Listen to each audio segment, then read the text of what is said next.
됩니다. 함께하면 됩니다. 함께하면 됩니다. 여러분 끝까지 함께 갑시다. 함께하면 됩니다.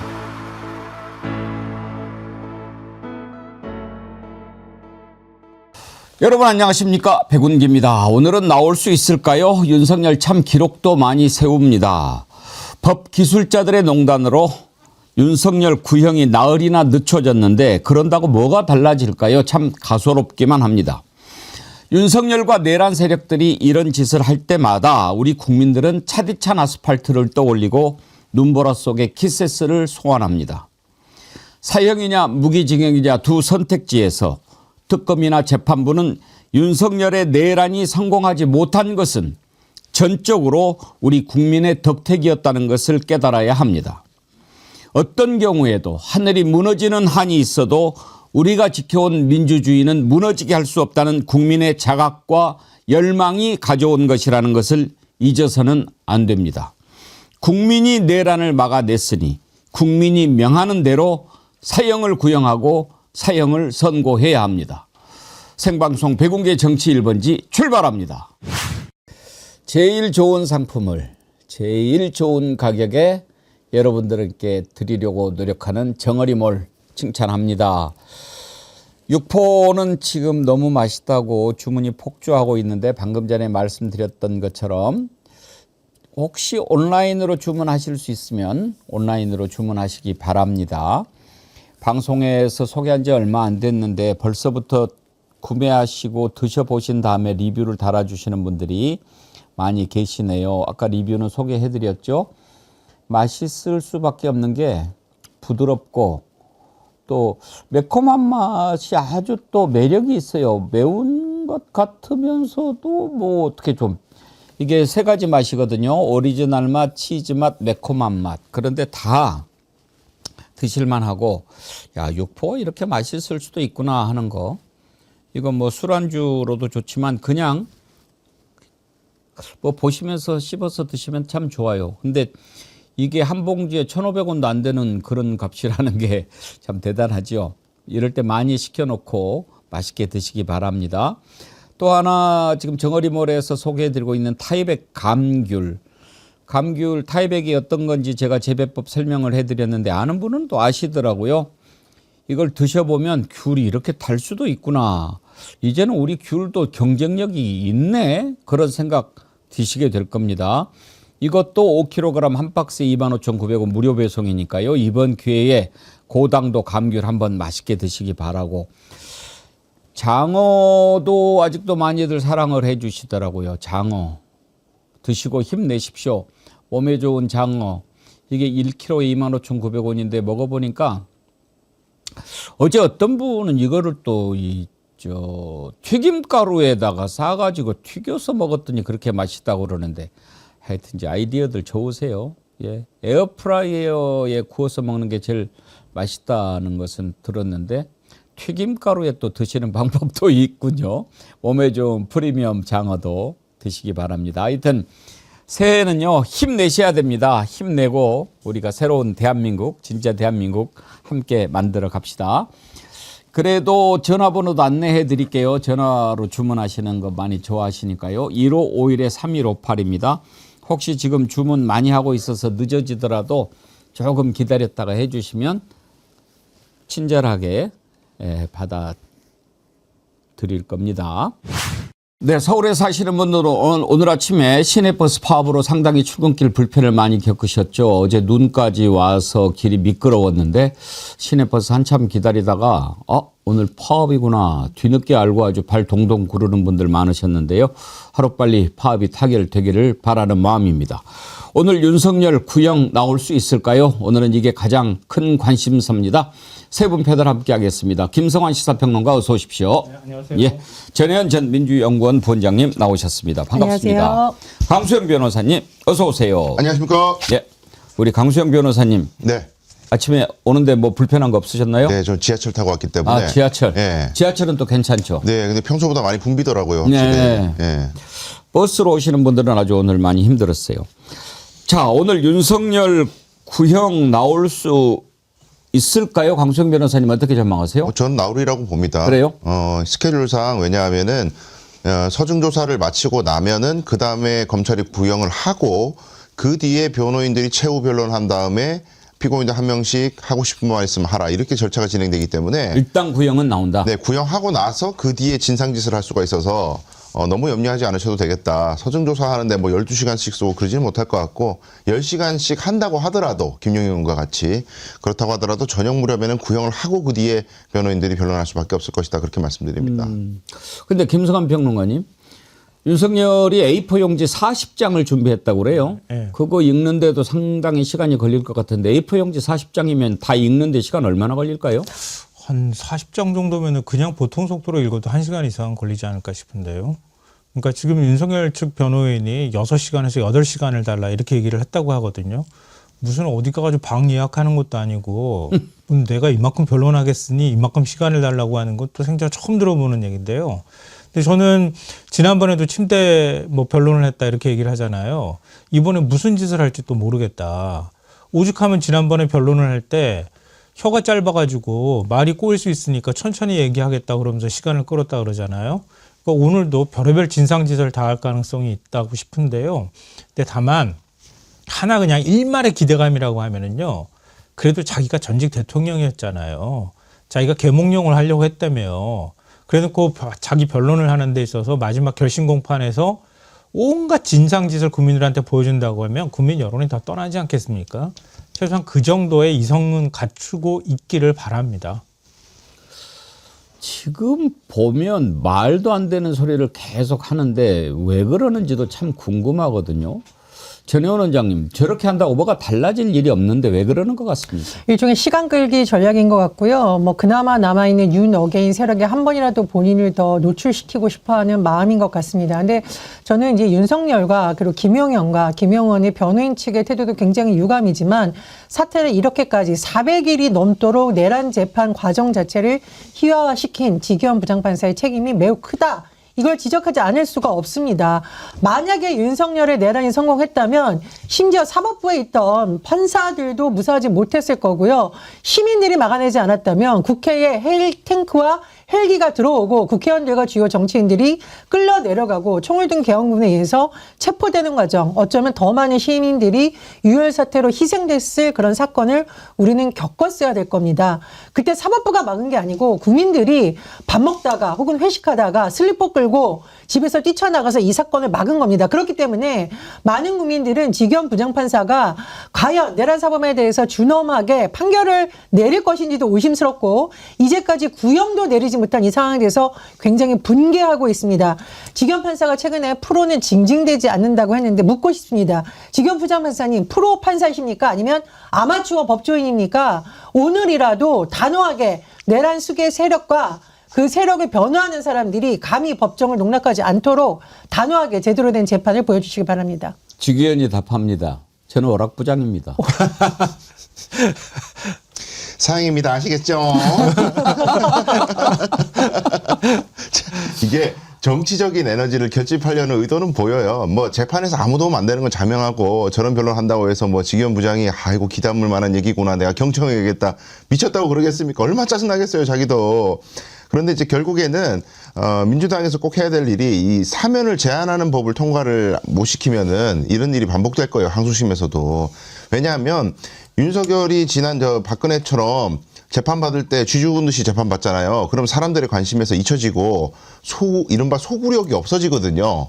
근데 저런 식으로 자꾸 재판을 이슈화시키고 사람들에게 뭔가 잘못된 재판이 있는 것 같고 특검에는 시간을 뭐 7시간 반씩 주면서 왜 우리 보고는 짧게 하라 그래 뭐 이런 식으로 또 막 뭐 명분을 자꾸 만든단 말이에요. 그래서 사람을 모아야 나중에 혹시라도 정권이 바뀌었을 때 사면 이야기가 나오고 사면을 하려면은 뭐 바뀐 대통령이 사면을 할 때에는 정치적인 이익이 있어야 하는 건데 예를 들어서 윤석열 다 잊혀진 존재고 아무도 관심 없어요. 그럼 뭐하러 사면하겠어요. 근데 뭔가 지지층이 결집돼 있고 일부라도 그러면 뭐 사면함으로써 어느 정도 이익이 있다 뭐 이런 그림을 그리려고 하는 거거든요. 그러니까 이상한 고려하지 마시고 사면을 제한하는 법을 좀 뭐 고민을 자꾸 하고 있고 뭐 올렸다 내렸다 그러시는 것 같은데 민주당 빨리 통과시키셔야 됩니다.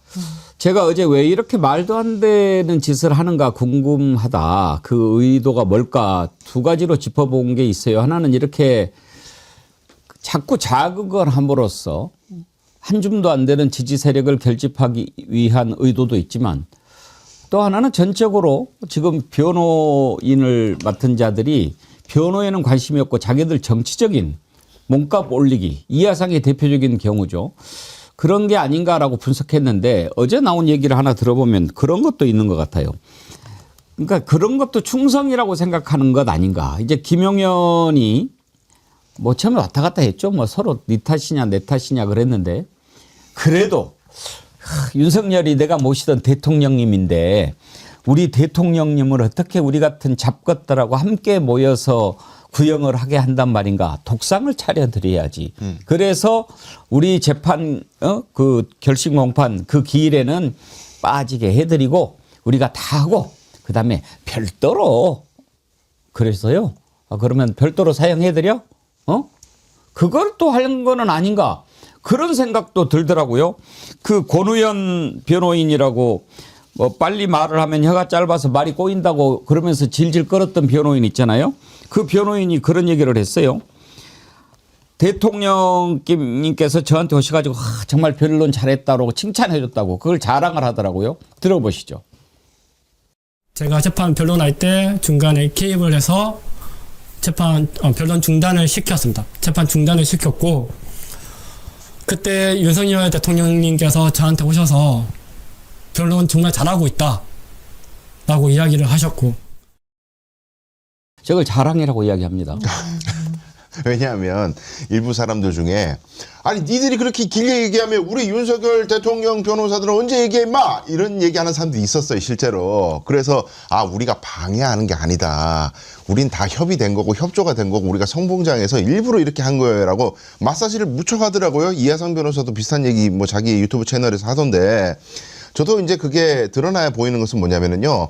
저희 변호사들이 피고인이 뭐 8명, 9명 이런 사건들이 각자 변호사가 선임이 돼 있으면은 한 재판에서 이제 병합이 돼 있는 사건에서 어떤 변호사가 혼자 계속 얘기해요. 그러면 막 짜증나거든요. 다른 변호사들은. 우리는 언제 해? 재판은 한정된 시간이 있는데.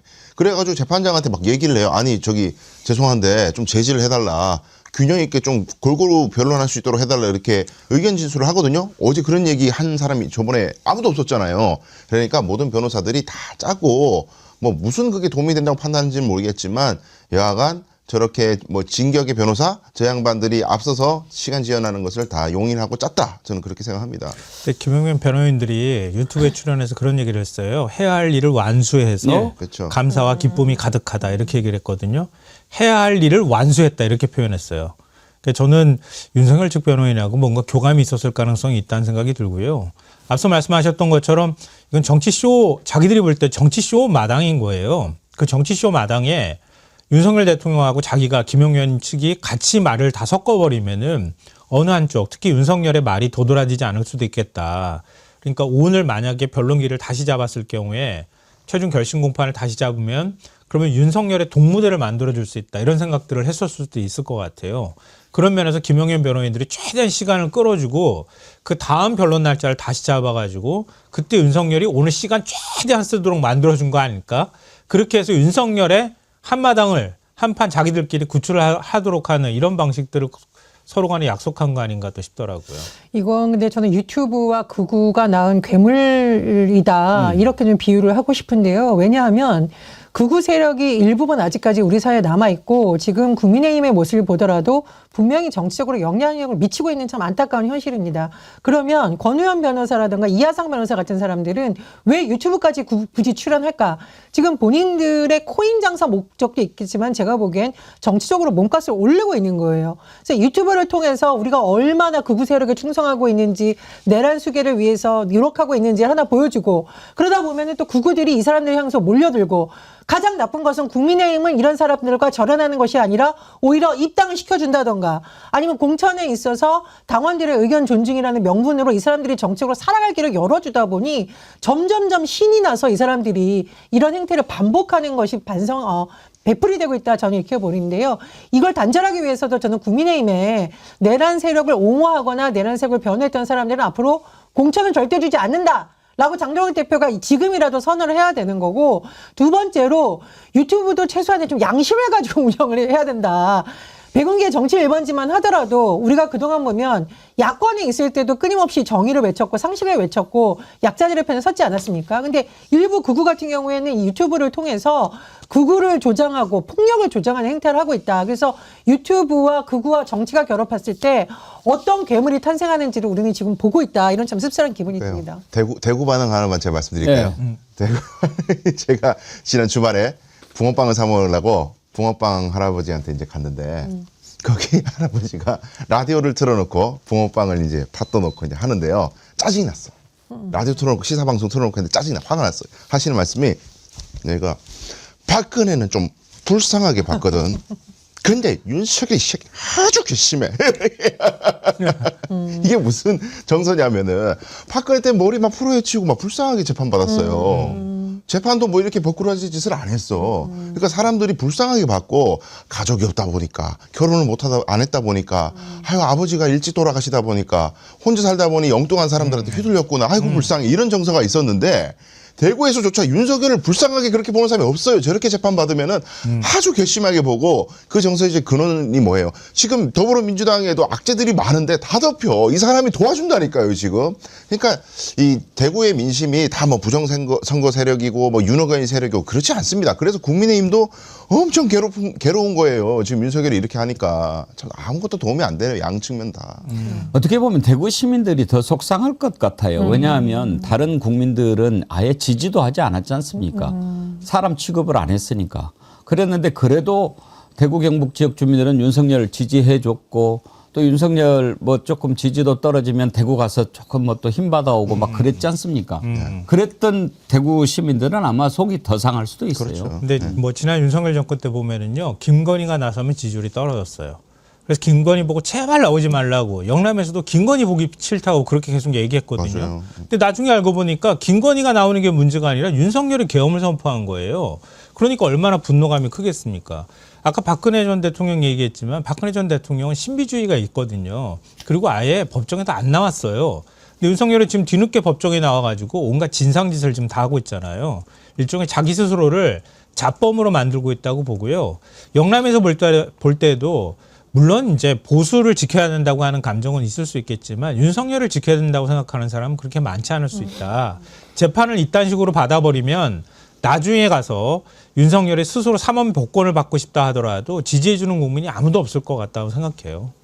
일단 오늘도 시간 끌기 전략 최대한으로 쓸 것 같은데 특검이나 재판장은 어떤 대응 전략을 가지고 있는지도 궁금합니다. 특검도 말리고 재판장도 좀 단호하게 재판을 지휘해야지요. 어제 이적재 관련해서 재판이 열렸는데 거기에서도 또 말도 안 되는 시비를 걸던데요. 이하상 변호사 참 이해가 안 되는 친구입니다. 어제 인정신문을 하는데 인정신문에서 재판장이 이쪽 피고인 저쪽 피고인 이렇게 불렀다고 시비를 걸더라고요. 이게 시비를 걸 사안인가 싶은데요. 일단 그 장면 한번 보고 가시죠. 여기 앞쪽 피고인부터 성명과 생년월일을 말씀하세요. 이쪽 피고인 성명과 생년월일을 말씀하세요. 재판에 그리고 한 말씀 더 드리고 싶은데요. 네. 이 사건 재판에 지금 재판을 받고 계신 분들이 대통령이셨고 장관이셨고 또 방첩 사령관이셨고 또 드론 사령부 사령관이셨습니다. 이쪽 피고인 저쪽 피고인 끝에 피고인 이렇게 호칭하는 거는 참 민망하고 거북스럽고요. 사법부의 권위를 떨어뜨린다고 생각합니다. 재판에는. 그런 점에 대해서 시정을 구합니다. 인정신문 마친 다음에는 성명 붙여서 합니다. 인정신문 안 했다고 해서 이쪽 피고인 저쪽 피고인 하시면은 재판장의 권위가 습니까, 재판장님? 저는 그렇게 생각하지 않습니다. 예, 이후 절차는 앞서의 결정과 같이 비공개로 진행하고 중계도 중단합니다. 제가 말씀드리면 답을 좀 해주십시오. 예우를 말씀은 갖춰서. 아까 드렸습니다.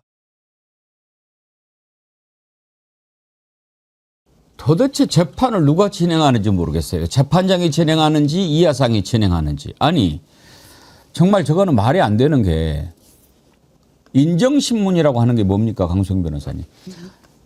지금 네가 이 재판의 피고인으로 나온 그 사람 맞냐라고 그렇죠. 하는 거잖아요. 예, 성명과 인적사항 주소를 확인하는 거예요. 그래가지고 내가 갖고 있는 것과 맞으니까 예를 들어서 병원에서 주사를 놓기 전에 이 주사를 맞을 사람인가 아닌가 확인하는 건데 강수영 같이 생겼네? 강수영이죠? 이렇게 할 수는 없는 거 아니에요? 그렇죠. 불러야죠. 예. 아니, 누군지를 그럼 알고. 왜 주민등록증 확인합니까? 확인하자고 그러는데 나요. 나 몰라? 그거하고 똑같은 거 아니에요? 그러니까요. 아니 군대에서도 그 초소에서 아무리 알던 장교가 와도 관전성명 대라 그러고 누군지 물고 안고 묻고 그러잖아요. 당연한 거 아니에요, 그게. 인정신문이 뭡니까? 그러니까 모르니까 묻는 거 아니에요, 누군지를. 동일성을 확인하려고. 근데 이쪽 피고인하는 게 당연한 거 아니에요, 그러면? 저걸 10이라고 걸어요. 그러니까 이 모든 걸 저는 진짜 그 생중계의 폐해라고 봐요. 전 진짜 저 사람들이 있는 거는 아예 이제는 앞쪽은 생중계를 안 하든지 녹화 방송을 하든지 뭐 하여튼 조치를 취해야 돼. 저 사람이 생중계를 하니까 계속 그 자기네들 시청자가 본다고 생각하고 지금 방송을 하고 있어요. 근데 그렇게 재판하는 게 아니라. 말씀하시면 또 생중계 하지 말자는 얘기로 들리니까 오히려 저는 어제 보고 저 집만 보여주고 또 퇴정을 시키더라고요. 우리가 보고 싶은 건 그게 아니거든요. 그렇죠. 그러니까 잘못하면 생중계 폐해라고 그러면 생중계 하지 말자라는 얘기가 돼가니까. 아니 그러니까 제가 저런 모습 보면 거지 왕초를 보는 것 같아요. 거지들이 왕초 세워놓고 난 다음에 우리 왕초한테 어떻게 이렇게 하냐고. 이거 조폭이나 거지들이 옛날에 그 팔걸이로 돌아다니던 사람들이 하는 짓이거든요. 그러니까 이 일종의 사법심사대에 올라있다는 생각을 하는 게 아니라 자기들이 자기를 존경하는 사람을 여기다 갖다 놨는데 이 사람 함부로 하지 말라고 지금 오히려 감싸고 있는 듯한 이런 태도를 보이는 거죠. 그러니까 우리 사법체계를 흔들려고 하는 의도를 갖고 저렇게 하는 거죠. 일부러. 근데 이제 중요한 건 법정에서 변호인들이 저렇게 오만방자하게 할 때 제지할 수 있는 권한이 과연 누구에게 있는가? 재판장에게 있잖아요. 그래서 이중간 부장판사 같은 경우는 감시 명령까지 내리고 단호하게 중원부원하는 건 그 부분이 아니다라고 하고 거꾸로 딱 잘라버리고 백두환 부장 같은 경우에는 10초 침묵으로 그냥 싸늘하게 맞는 다음에 받아들이지 않겠다. 뭐 연기해달라 이런 거 말도 안 된다라고 딱 잘라버리지 않습니까? 지금 국민들이 우라통을 터지게 하는 거는 저는 변호사들과 내란 세력도 있지만 그 과정을 제대로 대응하지 못하는 일부 판사들의 실력이나 우유부단한 그리고 뭔가 눈치를 보는 듯한 자세도 분명히 영향이 있다라는 거죠. 그래서 저는 이제 뭐 생중계 말씀하셨지만 생중계의 취지는 매우 좋고 국민들에게 공개되는 것은 매우 좋은데 이 취지를 제대로 못 살리고 있고 오히려 끌려다닌 듯한 모습을 보고 있는 지겸 부장판사와 일부 법관들의 태도가 굉장히 유감이다. 이 점을 짚고 그러니까 저런 자를 헛소리하게 그냥 놔두니까 그렇죠. 지금 계속 저렇게 헛소리를 하는데 호랭이님 이하상 교도소 감치 언제 하냐 빨리 해라 좀 그러셨는데 정말 궁금해요. 왜 저기 아직 감치 안 하죠? 그러니까 그 강치 집행만 하면 되는 건데 법원이 무슨 고려해서 저렇게 하는지 잘 모르겠어요. 저도 이해가 안 돼요. 일단은 구형까지는 그냥 놔두고 그리고 감치시키려고 하는 것일까요? 법원이 맞는 것 같아요. 근데 법원이 전반적으로 지금 법원의 신뢰 회복이나 판결에 대한 승복이나 뭐 사회 갈등 봉합이나 이런 대명제를 너무 의식하는 것 같아요. 그러니까 제가 무슨 말씀이냐면은 법원이요 절차를 아무리 나이스하게 하고 이쪽 저쪽 다 기회를 공정하게 주고 저쪽에서 문제 제기하는 거 최대한 수용한다 하더라도 어차피 판결 불복해요. 저 인간들은 법원에 대해서 공격할 사람들이고요. 법원 때려 부순 사람들이라고. 그러니까 이걸 갖다가 병적으로 절차 보장하고 이야기할 기회 많이 준다고 해서 저들이 고분고분해지지 않아요. 그러니까 재판 진행을 오히려 원만하게 하는 것이 아니라 강력하게 해야 보는 국민들이 우리 사법부가 질서가 바로 잡히고 저런 사람들을 용납하지 않는구나 해서 신뢰가 오히려 올라가지. 뭐 이쪽 편 저쪽 편 마치 극우 세력도 하나의 그 사회적인 하나의 포지션을 선점한 세력으로 간주를 하고 이들도 공정하게 뭐 좀 해줘야지 이런 식으로 유야무야 뭐 어중간한 중간자적 입장을 자꾸 취하면은 그게 공정한 재판이 되는 게 아니고 개판이 되는 겁니다. 그걸 좀 자세히 생각해야 될 것 같아요. 요즘 그 방송 보시면 아시겠지만 OTT나 이런데 사법 드라마가 굉장히 많아요. 근데 거기 보면은 판사하고 변호사가 막 싸우고 이런 장면들이 나오거든요. 그러니까 전 그거 보면서 내란 이후나 이 지금 사법부 신뢰가 완전히 다 무너졌구나. 그걸 희화하는 드라마가 이렇게 많이 생겨났구나. 이런 생각을 하게 되거든요. 그러니까 저는 첫 단추를 잘못 꼈다고 봐요. 직위원이 내란 재판을 맡고 내란 재판을 맞으면서 구속 취소하고 그리고 첫 재판할 때 윤석열을 지하로 들여보내고 인정신문할 때도 물어보는 게 아니라 그분 맞으시죠? 이렇게 물어보는 이런 것들을 통해서 이미 사법 신뢰가 무너져 버린 거다. 그러니까 그 틈에 변호사들도 우리도 이렇게 해도 되는구나. 이걸 이미 학습해 버렸다. 그래서 다른 재판부에 가서도 저런 식의 행태를 보이는 거라고 봅니다. 하여튼 이하상 저자 빨리 감치를 시켜가지고 이 추운 겨울 구치소 바닥에서 반성 좀 하게 만들어야 됩니다. 아니 말이 되는 얘기를 해야죠. 지 눈에는 아직도 윤석열이 대통령, 김용현이 국방장관으로 보일지 모르지만 우리 국민들 눈에는 내란을 일으킨 내란 중범죄자 외에는 아무것도 아니올시다. 인정신문 하는데 너 누구냐라고 물어보는데 그걸 뭐 대통령님 맞으세요? 아, 그 대통령님 같네? 뭐 이렇게 하라는 얘기입니까? 그걸 아는 변호인이 저따위 얘기를 해요. 그러다 보니까 해용량님 내란 수계 반란 수계들 재판 관심 없어지네. 이런 생각을 하시게 하는 거죠. 절대 그러시면 안 됩니다. 이걸 노리는 겁니다. 저자들이. 지치게 만드는 거예요. 우리가 그런 짓을 1년 이상 견뎌왔지 않습니까? 그렇게 해서 심판대에 세운 겁니다. 그자들이 어떤 식으로 했습니까? 그거 지치지 않았기에 오늘이 있는 겁니다. 그래서 이제 오늘 시간을 어떻게 끌든지 간에 저는 반드시 사형을 구형하고 사형을 선고해야 한다고 생각합니다. 왜? 굳이 사형을 선고해야 할 필요가 있느냐라는 의견도 있습니다. 일단 윤석열 내란 세력 쪽에서 봤을 때는 그런 것을 내세웁니다. 인명피해가 없었지 않느냐. 아무도 안 죽었지 않느냐. 그런데 무슨 사형이냐. 이렇게 주장하는 견해가 하나 있고 또 하나는 어차피 사형을 해도 지금 우리나라는 사실상 사형제 폐지 국가니까 사형 집행 못하지 않느냐. 실익도 없다. 그러면 무기징역 구형해서 무기징역 선고하면 되는 거 아니냐. 또 이렇게 얘기하는 견해도 있습니다. 특히 서울대학교 법학전문대학원의 한인섭 명예교수는 이런 것을 올렸어요. 페이스북에.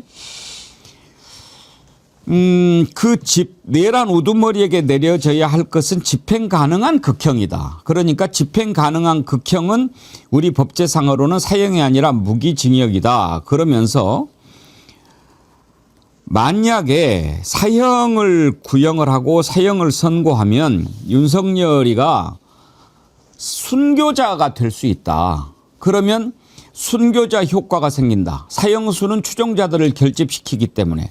그러니까 오히려 그런 식으로 해서 뭐를 막 그 지지자들을 결집시킬 그런 용도로 쓰는데 도움을 줄 게 아니라 법정 실질 최종형이 무기징역이니까 그냥 무기징역만 해도 된다.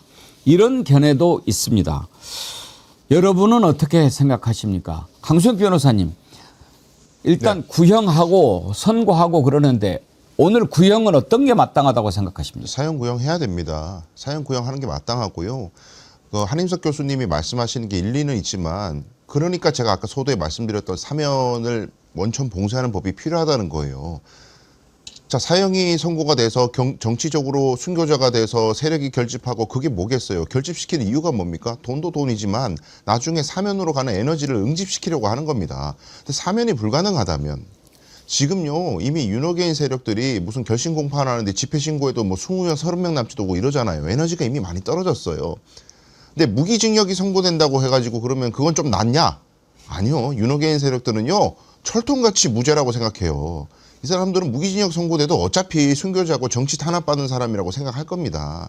그러니까 이걸 너무 겁내할 게 아니라 오히려 우리가 생각해야 될 것은 사람이 죽고 이런 문제가 돼야 사용할 수 있는 거 아니냐. 생명을 뺏을 수 있는 형벌은 그게 아니라 내란죄는 헌정질서를 수호하는 범죄이기 때문에 헌정질서를 얼마나 교란시키고 파괴시키느냐를 기준으로 판단해서 형벌을 정해야 된다. 전두환이 12.12나 5.18을 했는데 그거에 비하면 윤석열은 약한 거 아니냐. 그렇게 볼 게 아니라요. 국회를 봉쇄하고 권능을 빼앗았잖아요. 민주주의의 근간을 파괴시킨 겁니다. 내란 중에서도 폭동을 일으켜가지고 헌법상 국가기관을 무력화시키면 그게 내란이 되는데 그중에 가장 최악이 국회예요. 국회만큼은 건드려서는 안 되는 건데 그걸 건드렸단 말입니다. 이 경우에는 사형이 선고된다는 것을 역사에 남겨야 본보기를 만들어야 후대에도 이런 걸 꿈꾸는 또라이 같은 인간들이 나타나지 않는다는 거예요. 실제로 집행되는지 안 되는지 보다도 더 중요한 것은 후대에 주는 메시지입니다. 그걸 판단할 필요가 있죠. 아니, 전두환한테도 사형이 구형이 됐었고요. 어떻게 보면은 전두환보다 더 악랄한 자죠. 사실 뭐 내란만 보지 않고 다른 부분까지 다 포함을 했을 때 전쟁을 일으켜서라도 내란과 관련한 정당성을 만들려고 했다라는 거 어떻게 보면은 더 상상을 초월한 악랄한 범죄다라는 말씀을 드리고 있고요. 전 이제 변호사님 말씀에 전적으로 공감을 하는 게 뭐냐면은 이 재판 과정에서 검찰이 어떤 구형을 하느냐 자체가 역사적으로 한 기준이 될 수가 있습니다.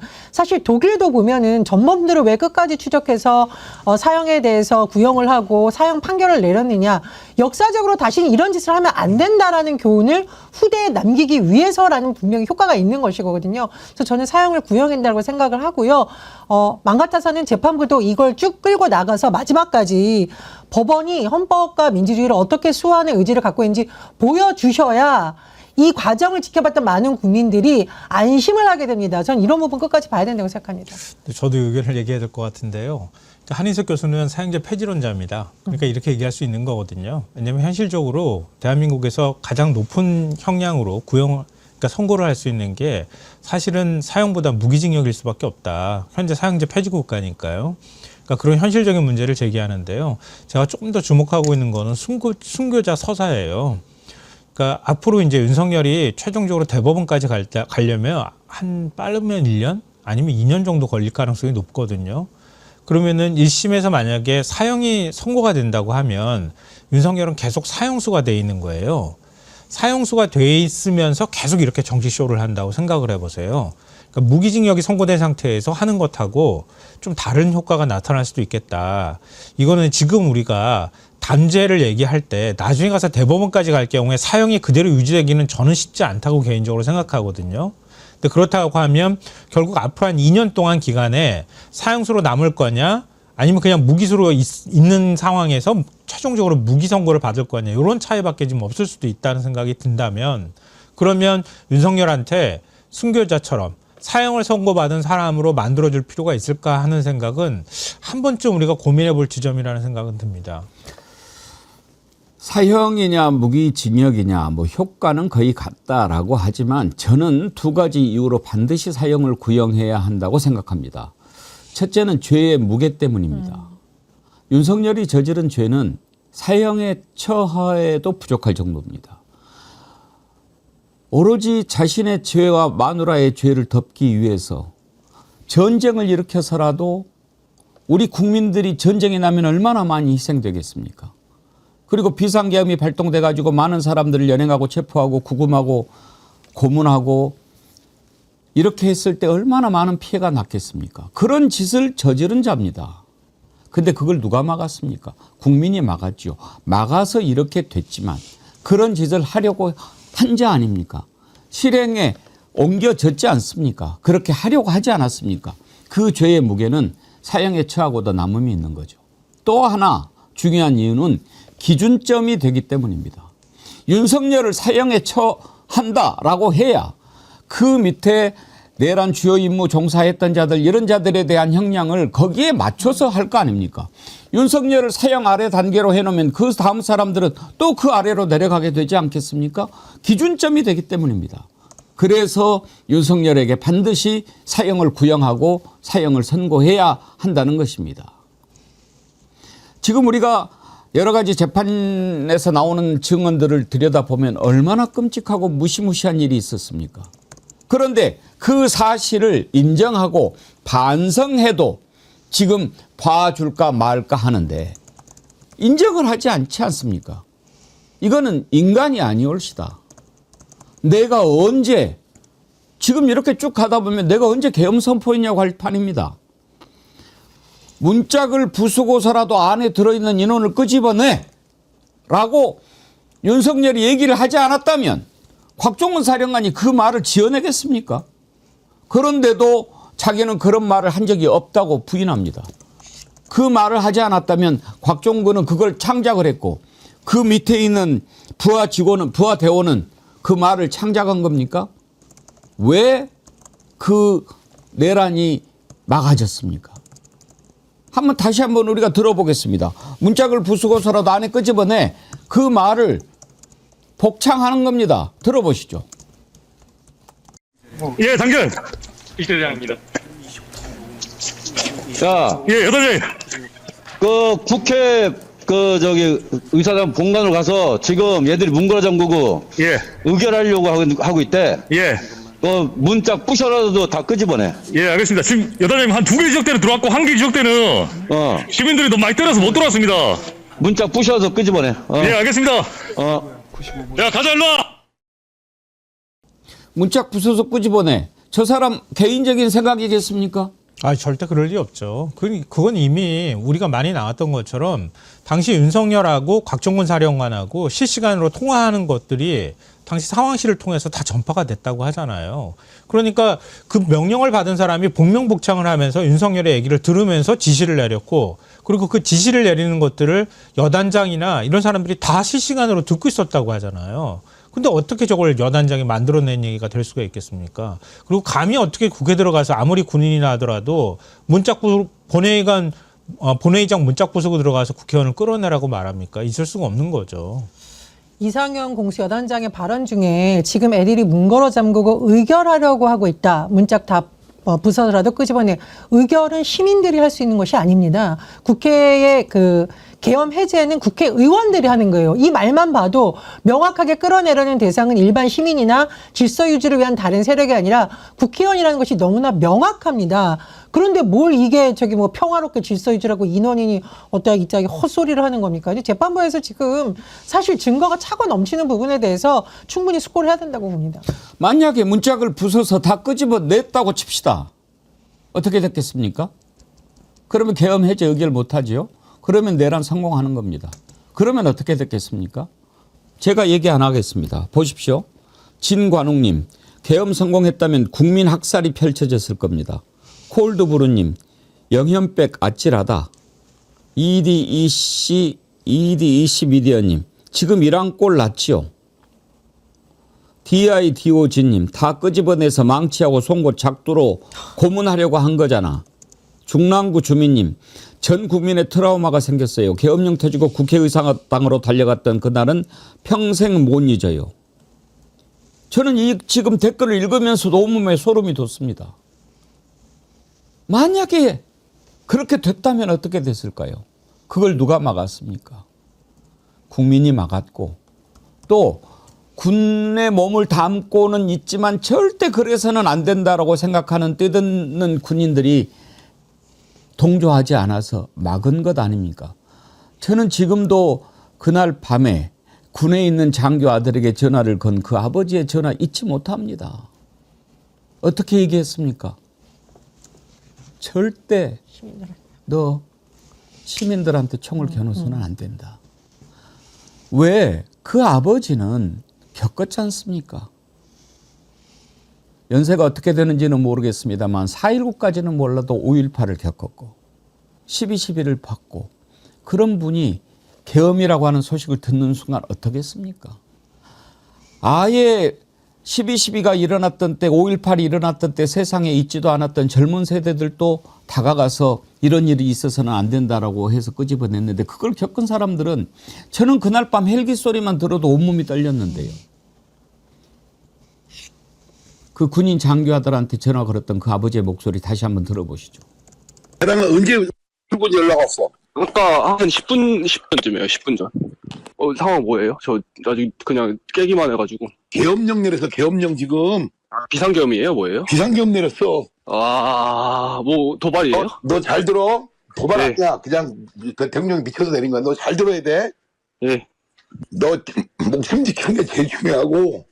예. 두 번째는 민간인을 공격하거나 설상하는 행위를 절대 하면 안 돼. 알았어? 네. 네 소대원들 잘 지키고. 알았어?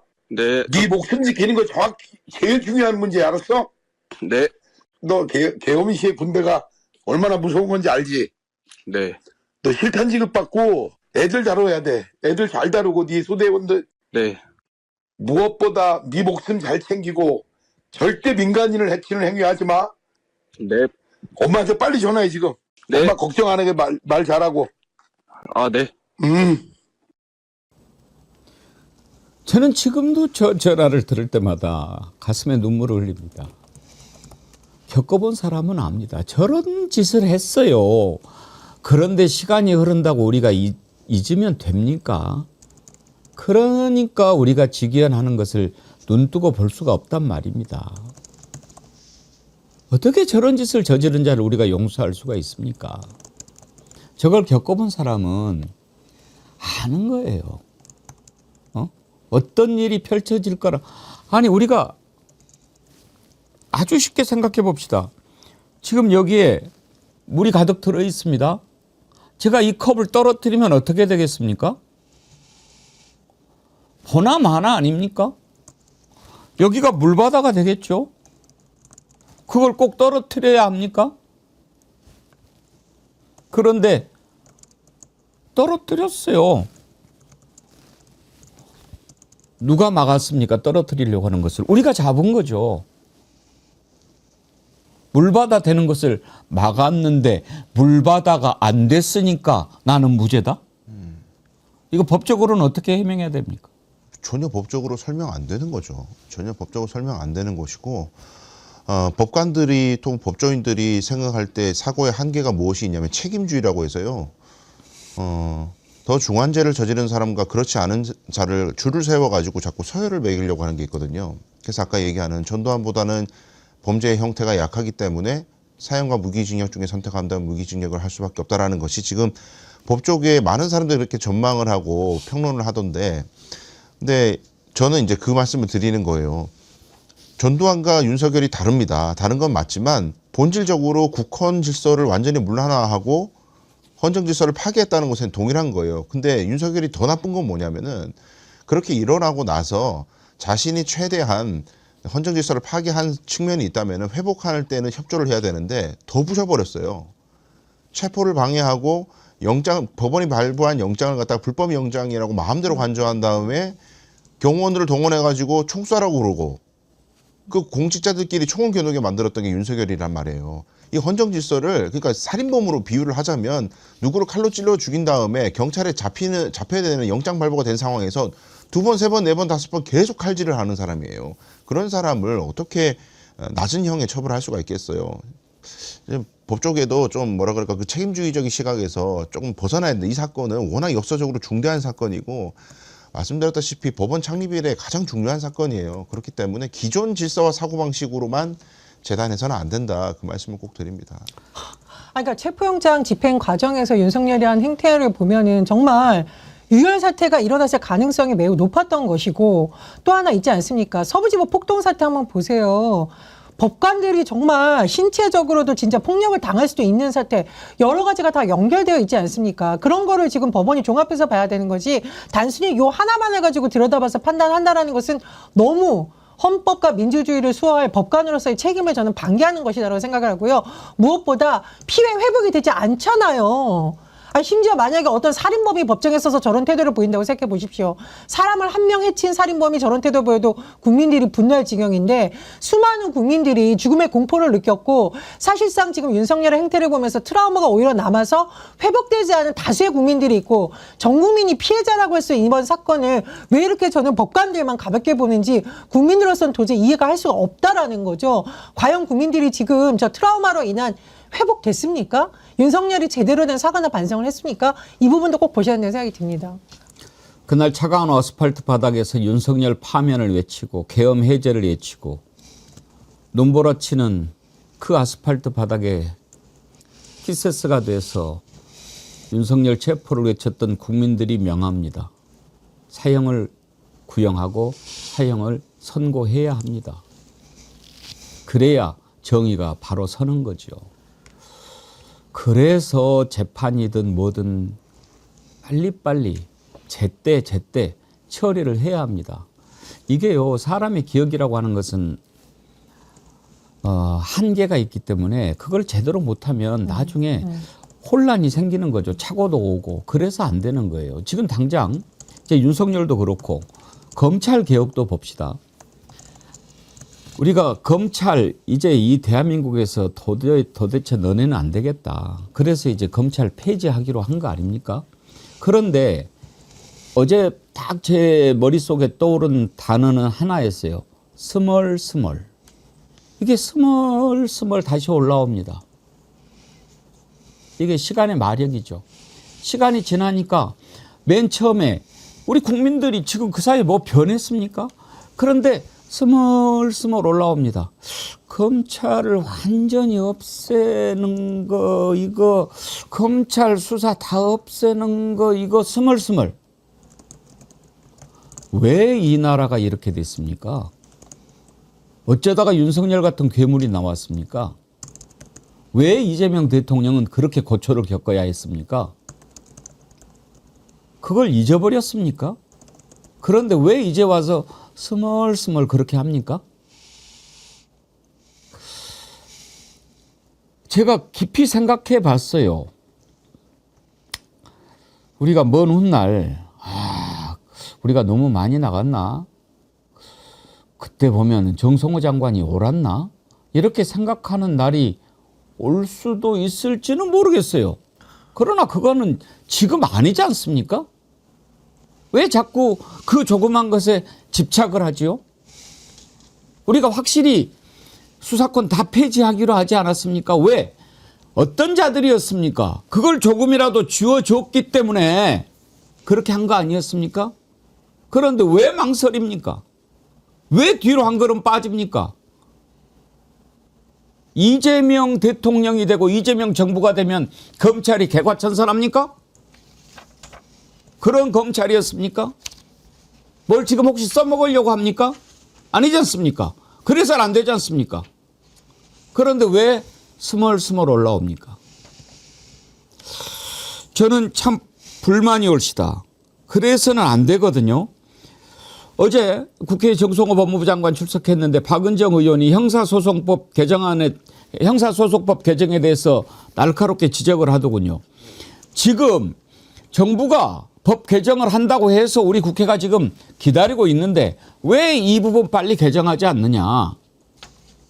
뭔가 좀 확실하게 해야 될 거 아닙니까? 그 장면 한번 보시죠.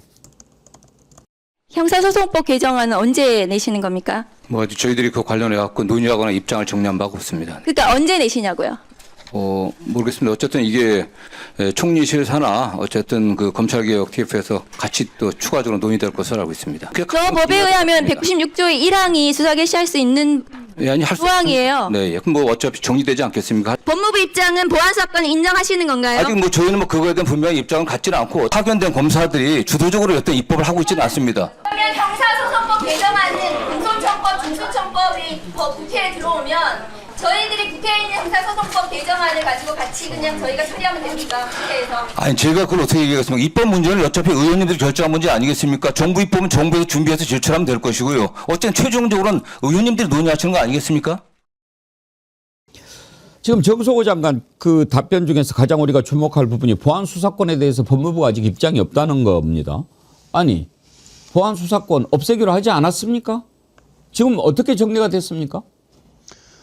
그러니까 지금 당과 정과 청이 어긋나는 모습을 막기 위해서 자꾸 그런 모습은 좋지 않다고 하는 지적 때문에 국회 입법을 하지 않고 정부 입법으로 한다고 얘기가 된 거잖아요. 그래서 정부가 입법안을 내면은 우리 국회가 검토해가지고 수용하겠다는 그림으로 갔던 거지 않습니까? 근데 보안수사권이라는 게 이미 논란이 된 지가 한참 됐죠. 그래서 뭐 보안수사권이 아니라 보안수사 요구권이다. 우리가 얘기했던 게 요구권을 얘기하는 거였다. 뭐 이런 논쟁도 있었고 복잡한데 지금 다시 중수청과 공소청을 나누는 상황에서 사실상 옛날에 있었던 검찰청의 중수부를 갖다가 독립된 청으로 하나 만들어가지고 오히려 더 강한 검찰 조직을 만드는 것처럼 보이는 검찰개혁에 완전히 역행하는 그런 안이 정부 안으로 지금 나와가지고 국민들을 얼마나 분노하게 해요.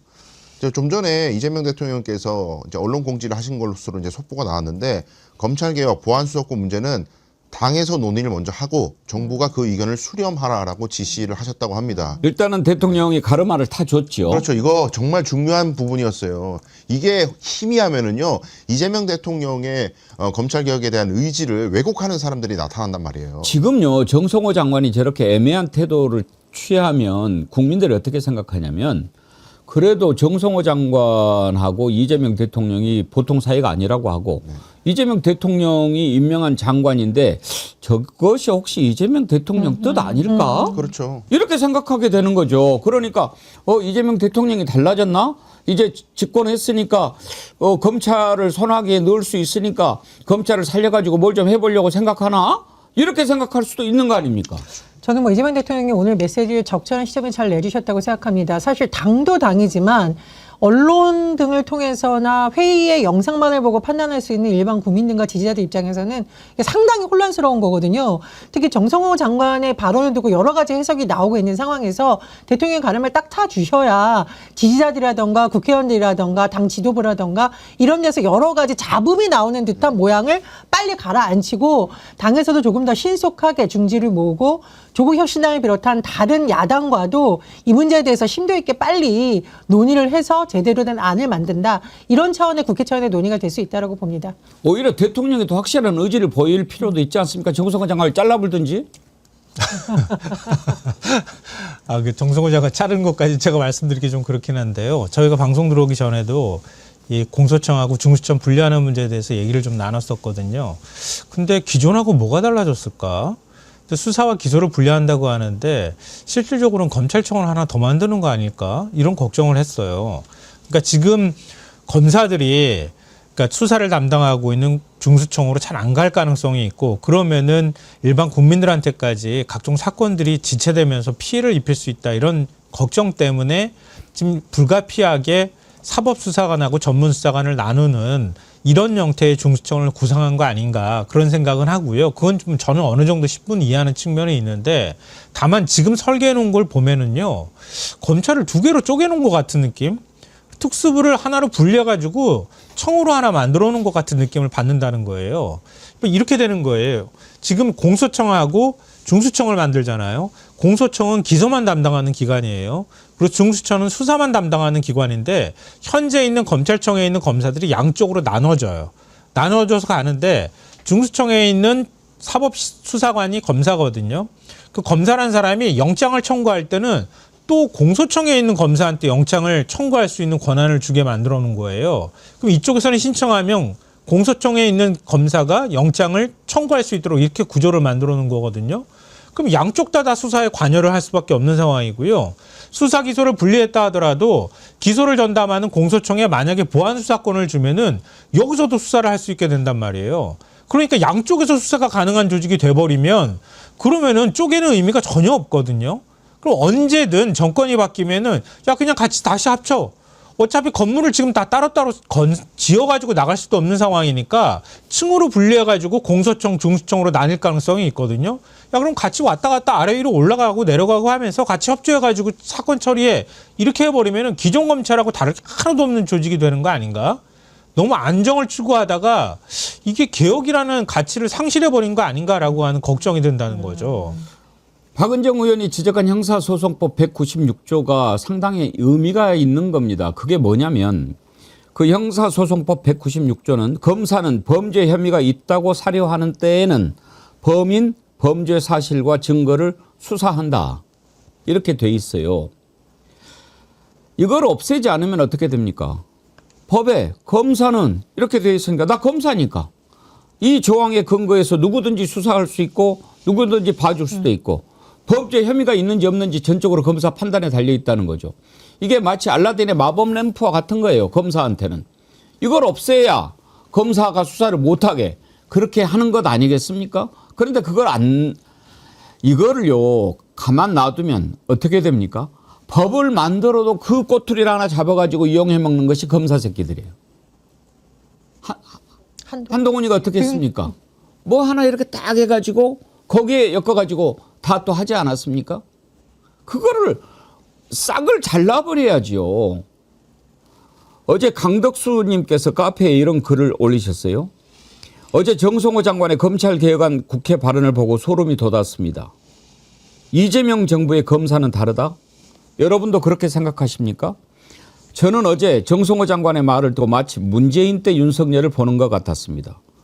봉욱의 의견을 보면 검찰은 아직도 변한 게 없다는 것을 알았는데 정성호 장관은 무슨 근거로 이재명 정부의 검사는 다르다고 하는지 모르겠지만 정말로 그렇게 믿고 있다면 국민들의 생각과는 반하는 겁니다. 독초는 산에서 자라도 독초고 텃밭에 옮겨 심어도 독초입니다. 저는 정권이 바뀌고는 정치적 발언이나 댓글을 하지 않고 있습니다. 하지만 어제 정성호의 발언과 눈에서 윤석열을 봤습니다. 의원 시절 말했던 초심을 잃지 말기를 바랍니다. 저의 생각이 한낱 노파심으로 끝났으면 하지만 불안감은 떨칠 수가 없네요. 단적으로 특검 조사에서 검사들이 저질렀던 행태에서 그 오만함과 습성을 충분히 봤습니다. 모든 권력은 국민으로부터 나온다지만 모든 비리는 기득권으로부터 나온다고 생각합니다. 정권을 만드는 것도 국민이지만 바꿀 수 있는 것도 국민이라는 것을 잃어버리지 말기를 바랍니다. 부디 이재명 대통령의 등에 칼 꽂는 일은 일어나지 않기를 바랍니다. 저의 생각이 틀렸기를 바라며. 저는 우리 애청자님들이 이런 글을 올릴 때마다 머리카락이 쭈뼛쭈뼛 서요. 말을 안 해서 그렇지 얼마나 정확하게 사안의 본질을 꿰뚫고 있습니까?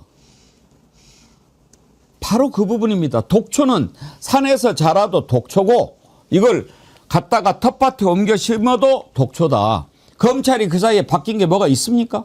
전혀 없죠. 반성적 태도를 뭘 가지느냐. 근데 정치 검찰로서의 그 모습만 우리가 고려할 게 아니고 지금 어제 나온 안 중에 가장 저는 중요하게 봤던 게 뭐냐면은 자, 검사의 권한이 사회에 미치는 권한과 뭔가 수사와 기소에 있어서 가지는 권한이 축소가 되잖아요. 그럼 가장 타격을 입는 것이 정관 출신을 영입한 로펌들입니다. 로펌들은요, 예를 들면 고위직 검사를 영입했다고 칩시다. 그럼 그 사람들이 한 사건 전화하고 뭐 이러는데 몇 억씩 받는다고요. 그 이유가 뭐겠습니까? 영향력이 있기 때문에.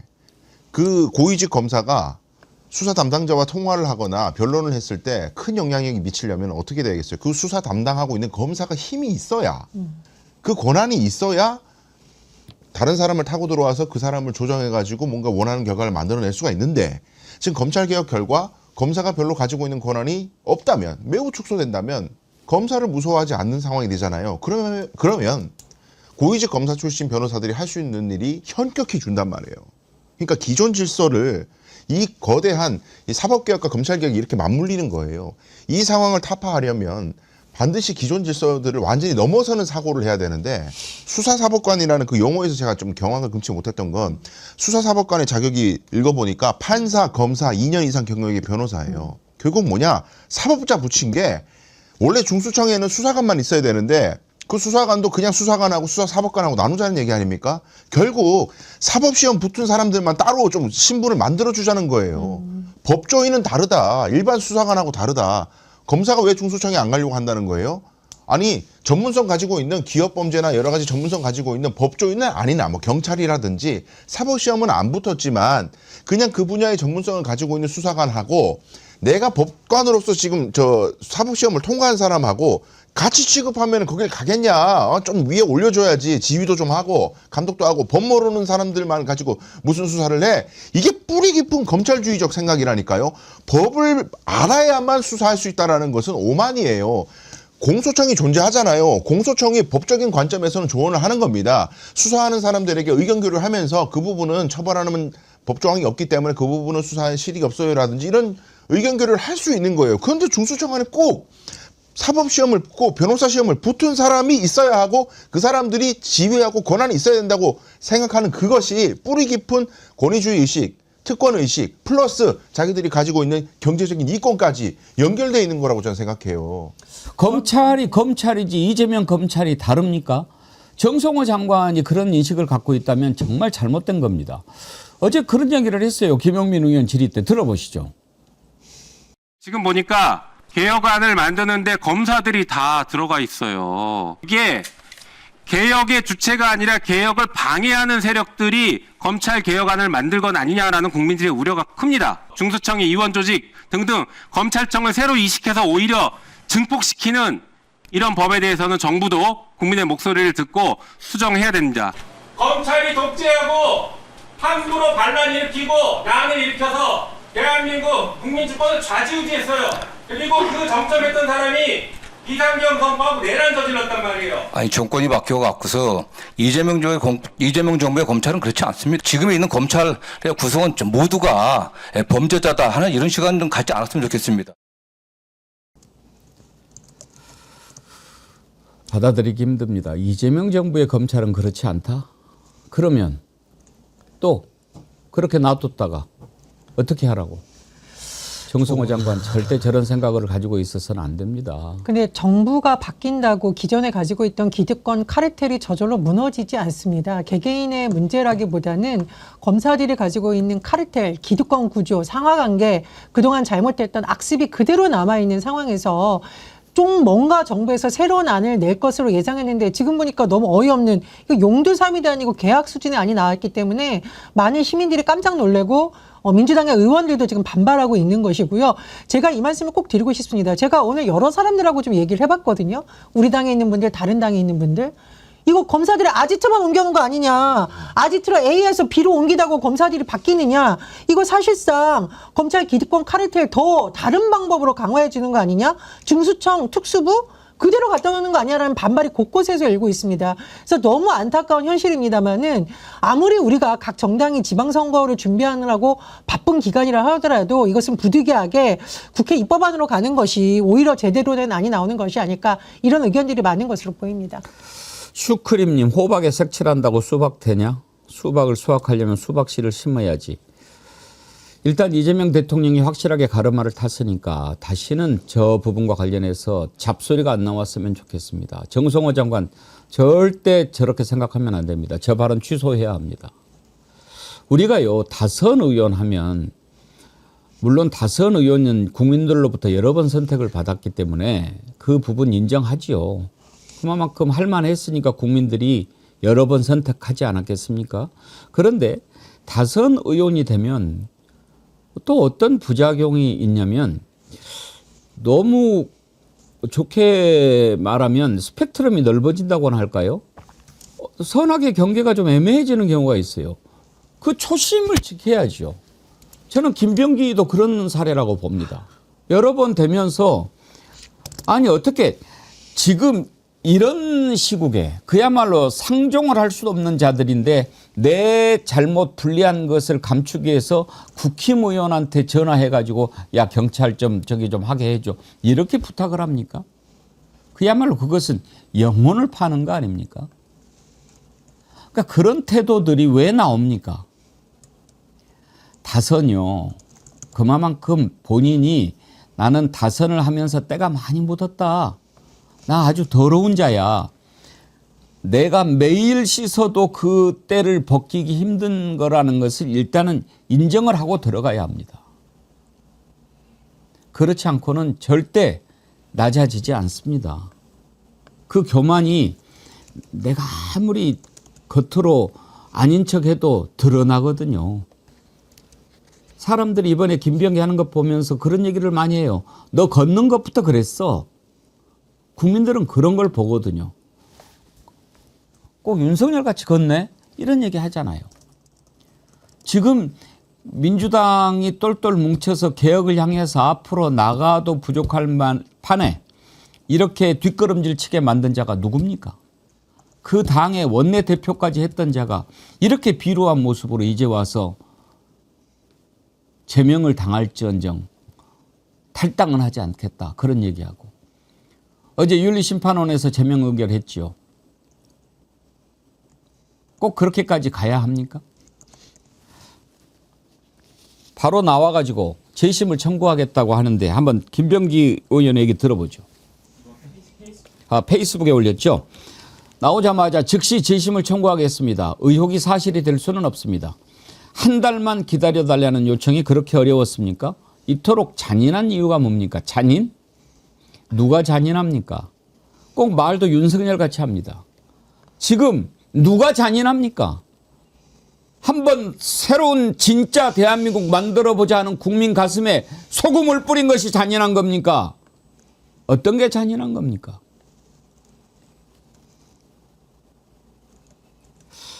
지금 윤리심판원이 제명을 결의했는데 일단 재심하면 또 다시 논의하죠. 일단은 재심을 인용할지 여부를 다시 윤리심판원에서 60일 이내에 결정을 하는 절차로 갈지, 아니면 정청래 대표의 당대표의 비상징계권을 발동할지 확실히 결정이 안 된 것으로 보입니다. 아마 최고위원회의라든가 의원총회 등의 과정을 거쳐서 결정을 할 것으로 보이는데요. 확실한 것은 이재명 정부, 국민주권 정부는 민주당 혼자 세운 것은 아니다라는 지적이 곳곳에서 나오고 있는 것이며, 지금 민주당 지도부가 보여주는 태도, 이 김병기 원내대표의 징계를 둘러싼 여러 가지의 결정 과정을 국민들이 굉장히 무섭게 지켜보고 있다라는 겁니다. 제가 거듭 말씀드리는데 민주당 혼자서 이 정권 세운 것이 아니라니까요. 응원봉 들고 그 추운 거리에서 같이 밤새 집회하고 같이 농성하고 같이 단식했던 시민들이 정말 이재명 정부에서는 제대로 개혁하고 깨끗한 정부가 성공할 수 있도록 힘을 모으길 바라는 마음에서 세워주신 겁니다. 물론 저는 의원이 아니기 때문에 의원총회에서의 발언도 없고 원외 인사이긴 합니다만 요즘 같이 집회에 참여했던 분들과 통화하면 정말 눈물나게 혼나고 있습니다. 의원들과 지도부께서 왜 시민들이 민주당에 이렇게 준엄하게 꾸짖고 있고 제대로 결정하라고 했는지 그 목소리를 부디 들어주셨으면 합니다. 이제 뭐 비상징계권이 있으니까 대표한테 어떻게 할지 모르겠습니다만은 나오는 얘기를 들어보면 김석환 평론가님 일주일은 한번 보자 이런 것 같아요. 일주일도 너무 늦습니다. 제가 볼 때는 지금 벌써 그 정청래 대표가 윤리심판원에 그 이 사건을 조사하고 그 다음에 결정을 하라고 한 게 18일이 지났어요. 어느새. 그동안에 얼마나 민주당이 비난을 받고 있습니까?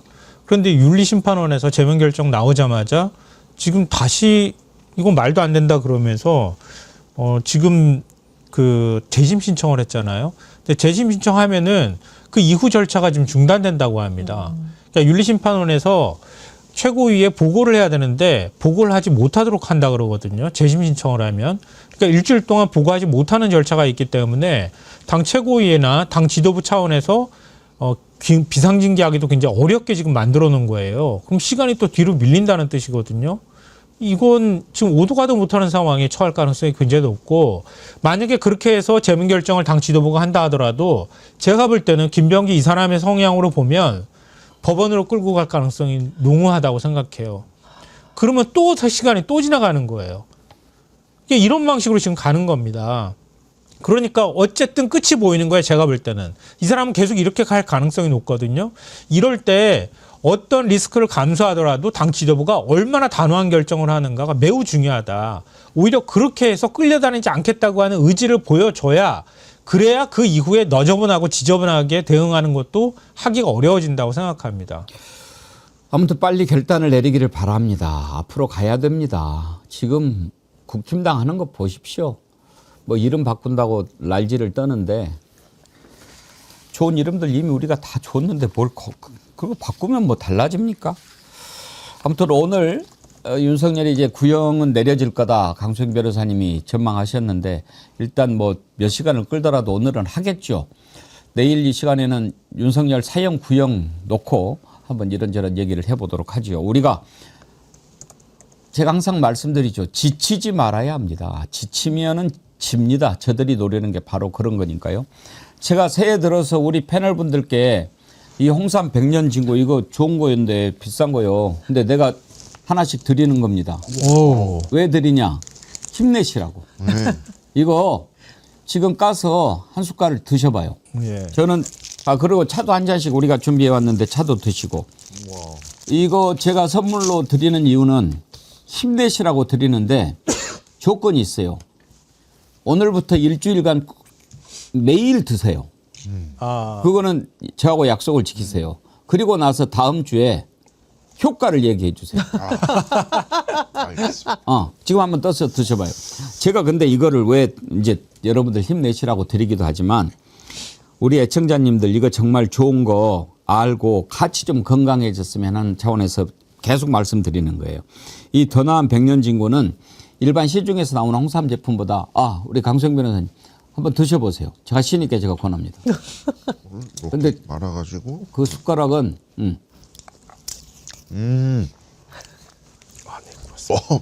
깊이가 있죠. 엄청 진하네요. 네.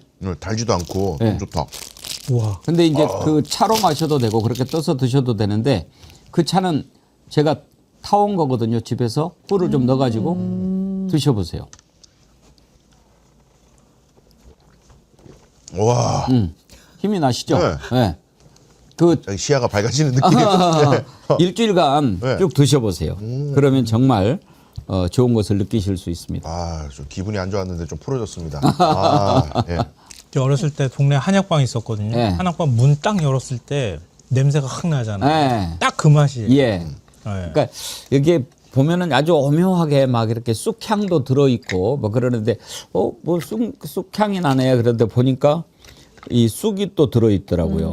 그리고 뭐 약쑥잎도 있고 천국 뿌리줄기 몸에 좋은 건 다 들어있어서 아 그래서 그렇구나. 제가 매일 먹거든요.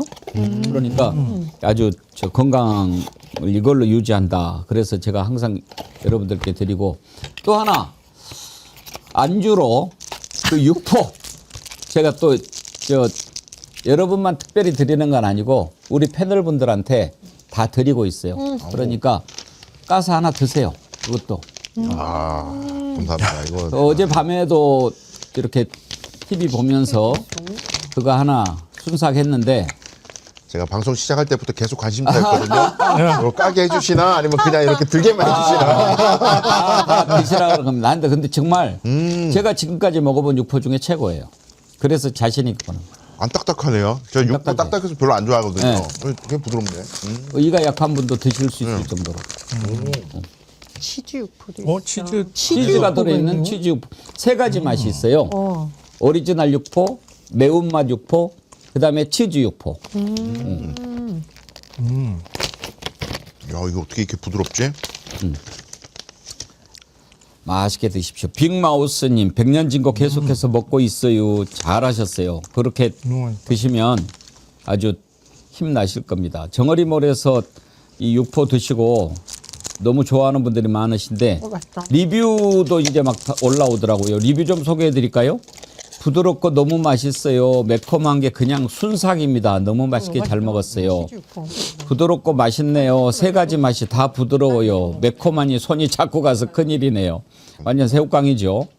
와, 빠른 배송도 너무 감사하고 치즈 육포 너무 고소하고 부드럽고 매운 육포는 살짝 매콤한 게 뜯자마자 순삭이네요. 아주 한결같이 부드럽다고 해주시는데 오죽하면 제가 지금까지 먹어본 육포 중에서 제일 맛있다고 하겠습니까? 진짜로 맛있다니까요. 이게 한 봉지에 얼마나 할까요? 지금 한 봉지에 1,500원 난대요. 아, 그래요?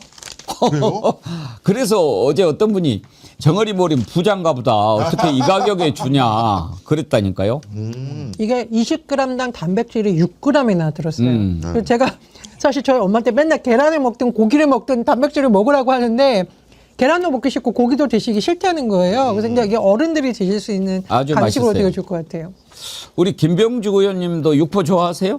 네. 오케이. 그럼 내가 이따가 저 육포 하나 음식이 육포입니다. 오케이. 그럼 내가 하나 드릴게요. 예. 자, 일단 홍삼도 아주 맛있게 드시고 육포 드시고 그리고 또 타이백 감귤도 지금 정어리몰에서 아주 여러분들이 많이 사랑해 주시는데 많이 드시기 바랍니다. 자, 오늘 함께 해주신 김성환 평론가님, 전혜원 원장님, 강수현 변호사님 다음 주에 더욱 건강하게 만나십시다. 예, 고맙습니다.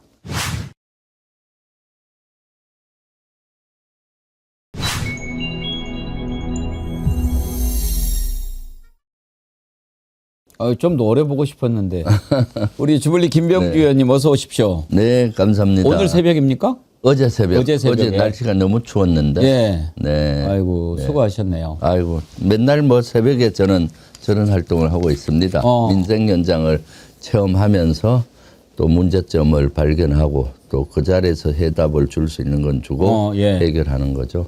혹시 저런 분들 무슨 물품이나 이런 거 드리면 선거법 위반이죠? 아니 제가 주는 건 위반이고 그러니까. 그냥 뭐 정어리몰에서 예를 들어서 직접 드리는 건 문제 없습니다. 아니 저기 너무 그 막 수고하시고 그러는데 그 제가 지금 그 홍삼 백년진고 차도 한 잔 타서 드렸는데 한번 드셔봐요. 네네. 너무 맛있네요. 그거 하나 드릴 테니까 아침에 꿀이랑 이렇게 타가지고 수고하시는 분들 한 잔씩 주세요. 네네. 아 그렇죠? 맛있네요. 네네. 그거 진짜 좋은 홍삼. 그게 일반 시중 홍삼보다 더 많이 들어가지고 제가 매일 아침에 마시는데 이걸로 건강 유지하는 거고 육포도 되게 맛있죠. 이 진짜 맛있네요. 근데 왜 이렇게 싸죠? 제가 육포를 좋아하는데 육포가 되게 비싸거든요. 그렇죠. 근데 이건 또 가격도 그렇고 맛있고 부드럽고 아주 뭐 그러니까 저는 정어리몰을 칭찬해요. 어떻게 이런 거를 잘 골라가지고 이렇게 딱 그러네요. 이거 진짜 대박이다. 제가 육포를 진짜 좋아합니다. 네, 저도 육포 좋아해요. 예. 소문난 맛집 육포. 육포 한 봉지 있으면은 네. 어디 조난당해도 버틸 수 있을 것 같은 그런 생각 실제 들잖아요. 그렇습니다. 그렇죠. 육포가 비상식량 되는 거죠. 비상식량이에요. 네. 육포의 유래가 원래 비상식량이에요. 몽고에서 예. 일찍 이동해야 되잖아요. 그러면 이제 육포를 만드는 겁니다. 육포를 만들어서 가볍잖아요. 예. 그럼 갖고 다니다가 이제 멈추면은 그 물을 데워서 육포 몇 개 여면은 이게 불어나요. 그리고 야채 좀 여면은 그게 됩니다. 예. 그래서 그 대부분 옛날엔 징기스칸이라는 음식, 요새는 샤브샤브 예, 예. 이런 것도 육포에서 유래된 거예요. 네, 그래서 육포는 전투식량으로 적격이죠. 그래서 사실은 어디 등산을 간다든가 멀리 그런 데를 갈 때는 육포를 가벼우니까 챙겨 가면은 오래 이렇게 전투식량, 그 비상식량이 되는 거죠. 우리 그 옛날에 C레이션이라고 네, 네. 이렇게 비상식량 네. 공급받고 그러잖아요. 네, 거기에도 육포가 들어있나요? 그 외국 서양은 육포를 별로 안 써요. 근데 동양에서 육포를 많이 썼죠. 특히 몽고. 예. 몽골이 세계를 점령할 때 육포를 딱 갖고 다니면서 이렇게 전투식량 대행을 했죠. 알겠습니다. 오늘 어제부터 이렇게 새벽에 수고하셨으니까 육포 맛있게 네, 드시고 네. 이따가 그 귤도 하나 드세요. 아, 그래요? 네. 요 귤도 아이고. 이것도 또 네. 특이한 귤이에요. 이게 귤 이름이 네. 여성분들은 많이 아는데 남성들은 잘 몰라. 이게 이름이 타이백 감귤이라고 그래요. 타이백 들어봤어요? 아니, 못 들어봤는데. 모르셨죠? 네, 네. 저도 사실은 몰랐는데 제가 그랬더니 어떤 분이 아니 그걸 모른다고 그러는데 당도가 엄청나죠. 아, 그러네요. 왜 이렇게 단가 하고 알아봤더니 타이백 재배법이라고 있더라고요. 네네. 그러니까 제주도 가면 감귤 농장에 네. 밑에 바닥에 하얀 섬유를 이렇게 깔아요. 그건 보신 적 있죠? 네, 그걸 예. 왜 까냐? 두 가지. 빛이 이렇게 하얀색은 반사가 되잖아요. 그럼 네. 반사가 돼가지고 밑에를 비춰줘. 그러니까 귤이 여기 위는 하늘 빛을 받고 아래로는 그 햇빛을 반사된 빛을 받는 거예요. 그러니까 일조량 일타쌍피로 오는 거죠. 일조량이 엄청나게 네. 많아지네. 그래서 당도가 높아진대요. 진짜 맛있네요. 네. 그리고 또 비가 많이 오잖아요. 그 비가 와도 그 밑으로 흡수가 안 되고 그 바닥 하얀 천을 타고 흘러가게 하는 거예요. 원래 이 물이 너무 많으면 또 당도가 떨어지잖아요. 그렇죠. 그렇게 해서 당도를 높였다는 거예요. 타이백 감귤이.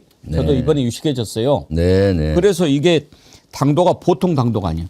되게 수박이 한 12브릭스 하거든요. 마시는 거. 이거 13인가 14브릭스 되더라고. 까기도 좋고 네. 진짜 맛있네요. 당도가 엄청 많아요. 그래서 지금 반응이 아주 좋아서 저도 끝나고 이거 좀 구매해서 우리 그러세요. 직원들한테 나눠주시고. 좀 나눠줘야 예. 되겠네요. 우리 비서관들 요새 너무 고생하는데 그러니까 좀 나눠줘야 될 것 같고 대구 계시는 우리 어머님한테 한 박스 보내드려야겠어요. 대구에 계세요? 네네. 연세가 어떻게 되세요? 80 넘으셨죠. 건강하세요? 그래서, 예, 건강하시는데 감사하네. 혼자 계셔서 예. 늘 제가 아버님이 한 3년 전에 돌아가셔서 예. 혼자 계셔서 늘 보내드리면 좋아요. 육포하고 같이 어머니도 보내드려야겠다. 지금 드실 수 있을 정도로 그러니까. 부드럽고 말랑말랑 하잖아요. 네, 육포 한 박스 하면은 또 예. 동네 그 경로당 가셔갖고 같이 드시고. 어머니가 그 연세는 드셔도 아파트 회장을 하고 계세요.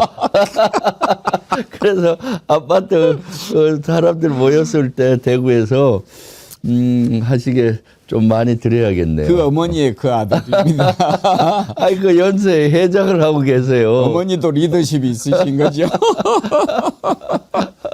그래서 아이고 참. 제가 아침에 어제 아침 날씨가 추웠는데 환경미화원들하고 한 새벽 한 5시 반, 6시경에 가서 같이 일을 하고 이렇게 했었는데 역시 모든 것은 문제와 답이 현장에 있다는 걸 많이 느꼈습니다.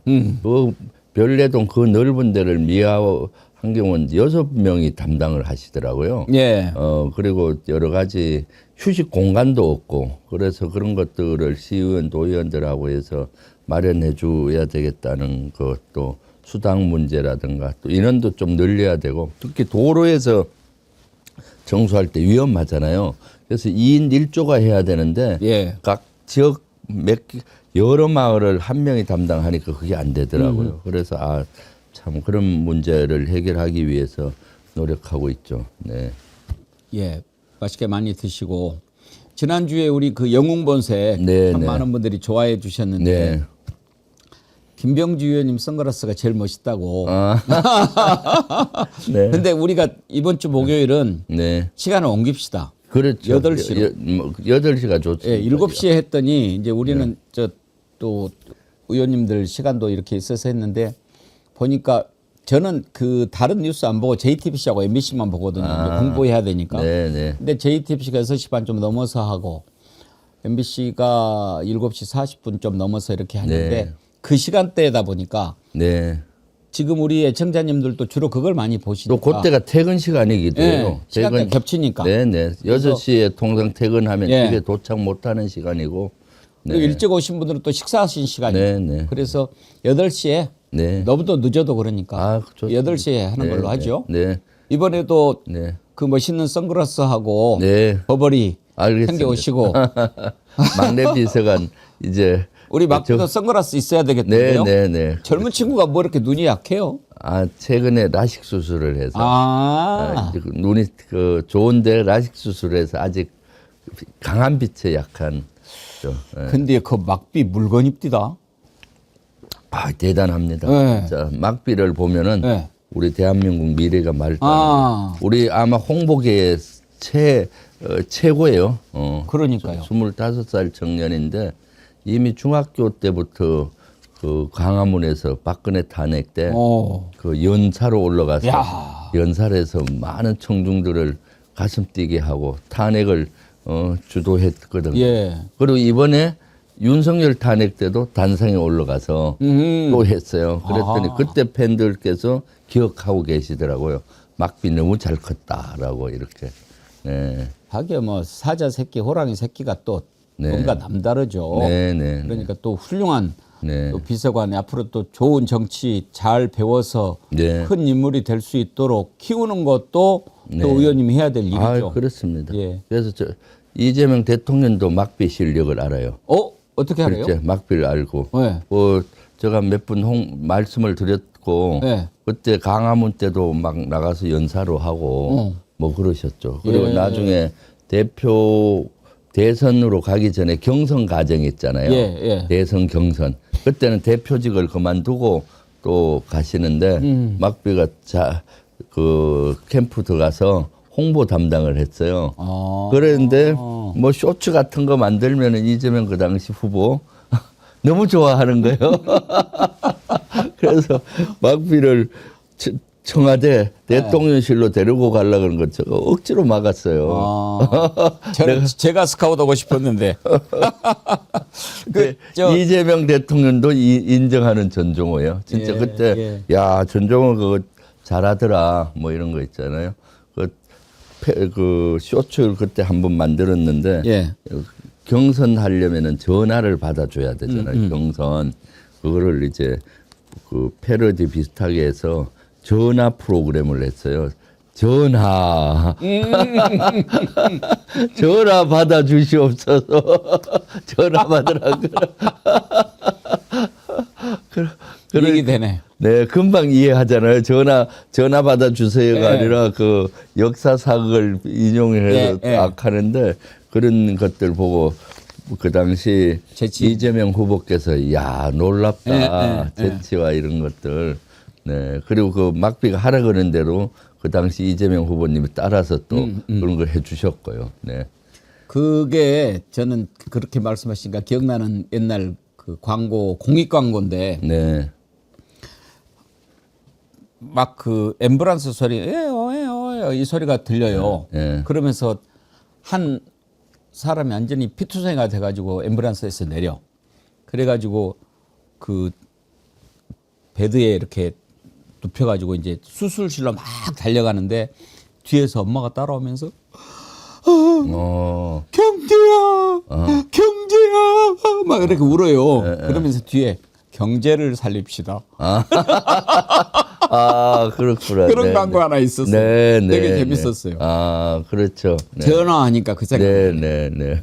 경제야 그런데 경제를 살립시다. 엄숙한 이 사극처럼 이렇게 나와갖고 전화 그러니까 왜 그러느냐 그러니까 전화 받아주시오 하니까 얼마나 웃기는지. 그리고 그러니까요. 고기에 얼마 뭐 이렇게 아이고 참 재밌습니다. 그래서 네. 우리 또 그 일단 목요일 날 오시면 제가 이번에는 그것도 제안을 한번 해보려고 그래요. 지금 우리 정어리 TV가 84만, 네. 그리고 주블리 김병주 TV가 50만 넘었고, 네. 박선원 TV도 50 50만. 넘었죠. 네. 그래서 이 새 TV 구독자 스와핑을 한번 해보려고 그래요. 아, 좋죠. 그래가지고 네, 네. 우리 지금 뭐 물론 교집합은 있겠죠. 그러니까 박선원 TV하고 김병주 TV에 동시에 가입하신 분들이 네. 꽤 있으실 네, 거예요. 있어. 그래도 100% 다는 아닐 거고. 네. 그러니까 이쪽에 계신 분이 이쪽 가입해주고 네. 또 서로 가입해주고. 그렇죠. 뭐 이러면은 또 시너지 효과가 나지 않겠습니까? 네, 네, 네. 그래서 한번 그것도 한번 제안을 해보려고 합니다. 아, 좋죠. 그러면은 서로가 우리 세 채널이 함께 성장할 수 있지 않겠습니까? 아, 그럼요. 합해서 지금 이 180만 넘잖아요. 거의 200만. 그렇죠. 그러니까 엄청난 예. 거죠. 그래서 셋 다 한번 크게 한번은 해보도록 네, 합시다. 네. 예. 그렇죠. 자, 목요일 날 기대를 해보고 네, 네. 오늘은 네. 이제 본론으로 들어가서 윤석열 구형 네. 오늘은 나오겠죠? 오늘 나와야죠. 네, 당연히 나오고 법정 최고형인 사형 나와야 된다고 저는 보고 있습니다. 예. 지금 지난번에 9일날 노골적으로 시간 끌기가 됨으로써 직위원 재판부에 대한 비난이 엄청 쇄도했지 않습니까? 국민이 분노하고 오늘은 당연히 나와야 된다고 봅니다. 사실 지난 9일날은 헌법 질서를 파괴한 아주 중대 범죄인데도 불구하고 사법부 재판부의 진행은 엉터리여서 사법부가 멈춰선 시간이라고 보고 있거든요.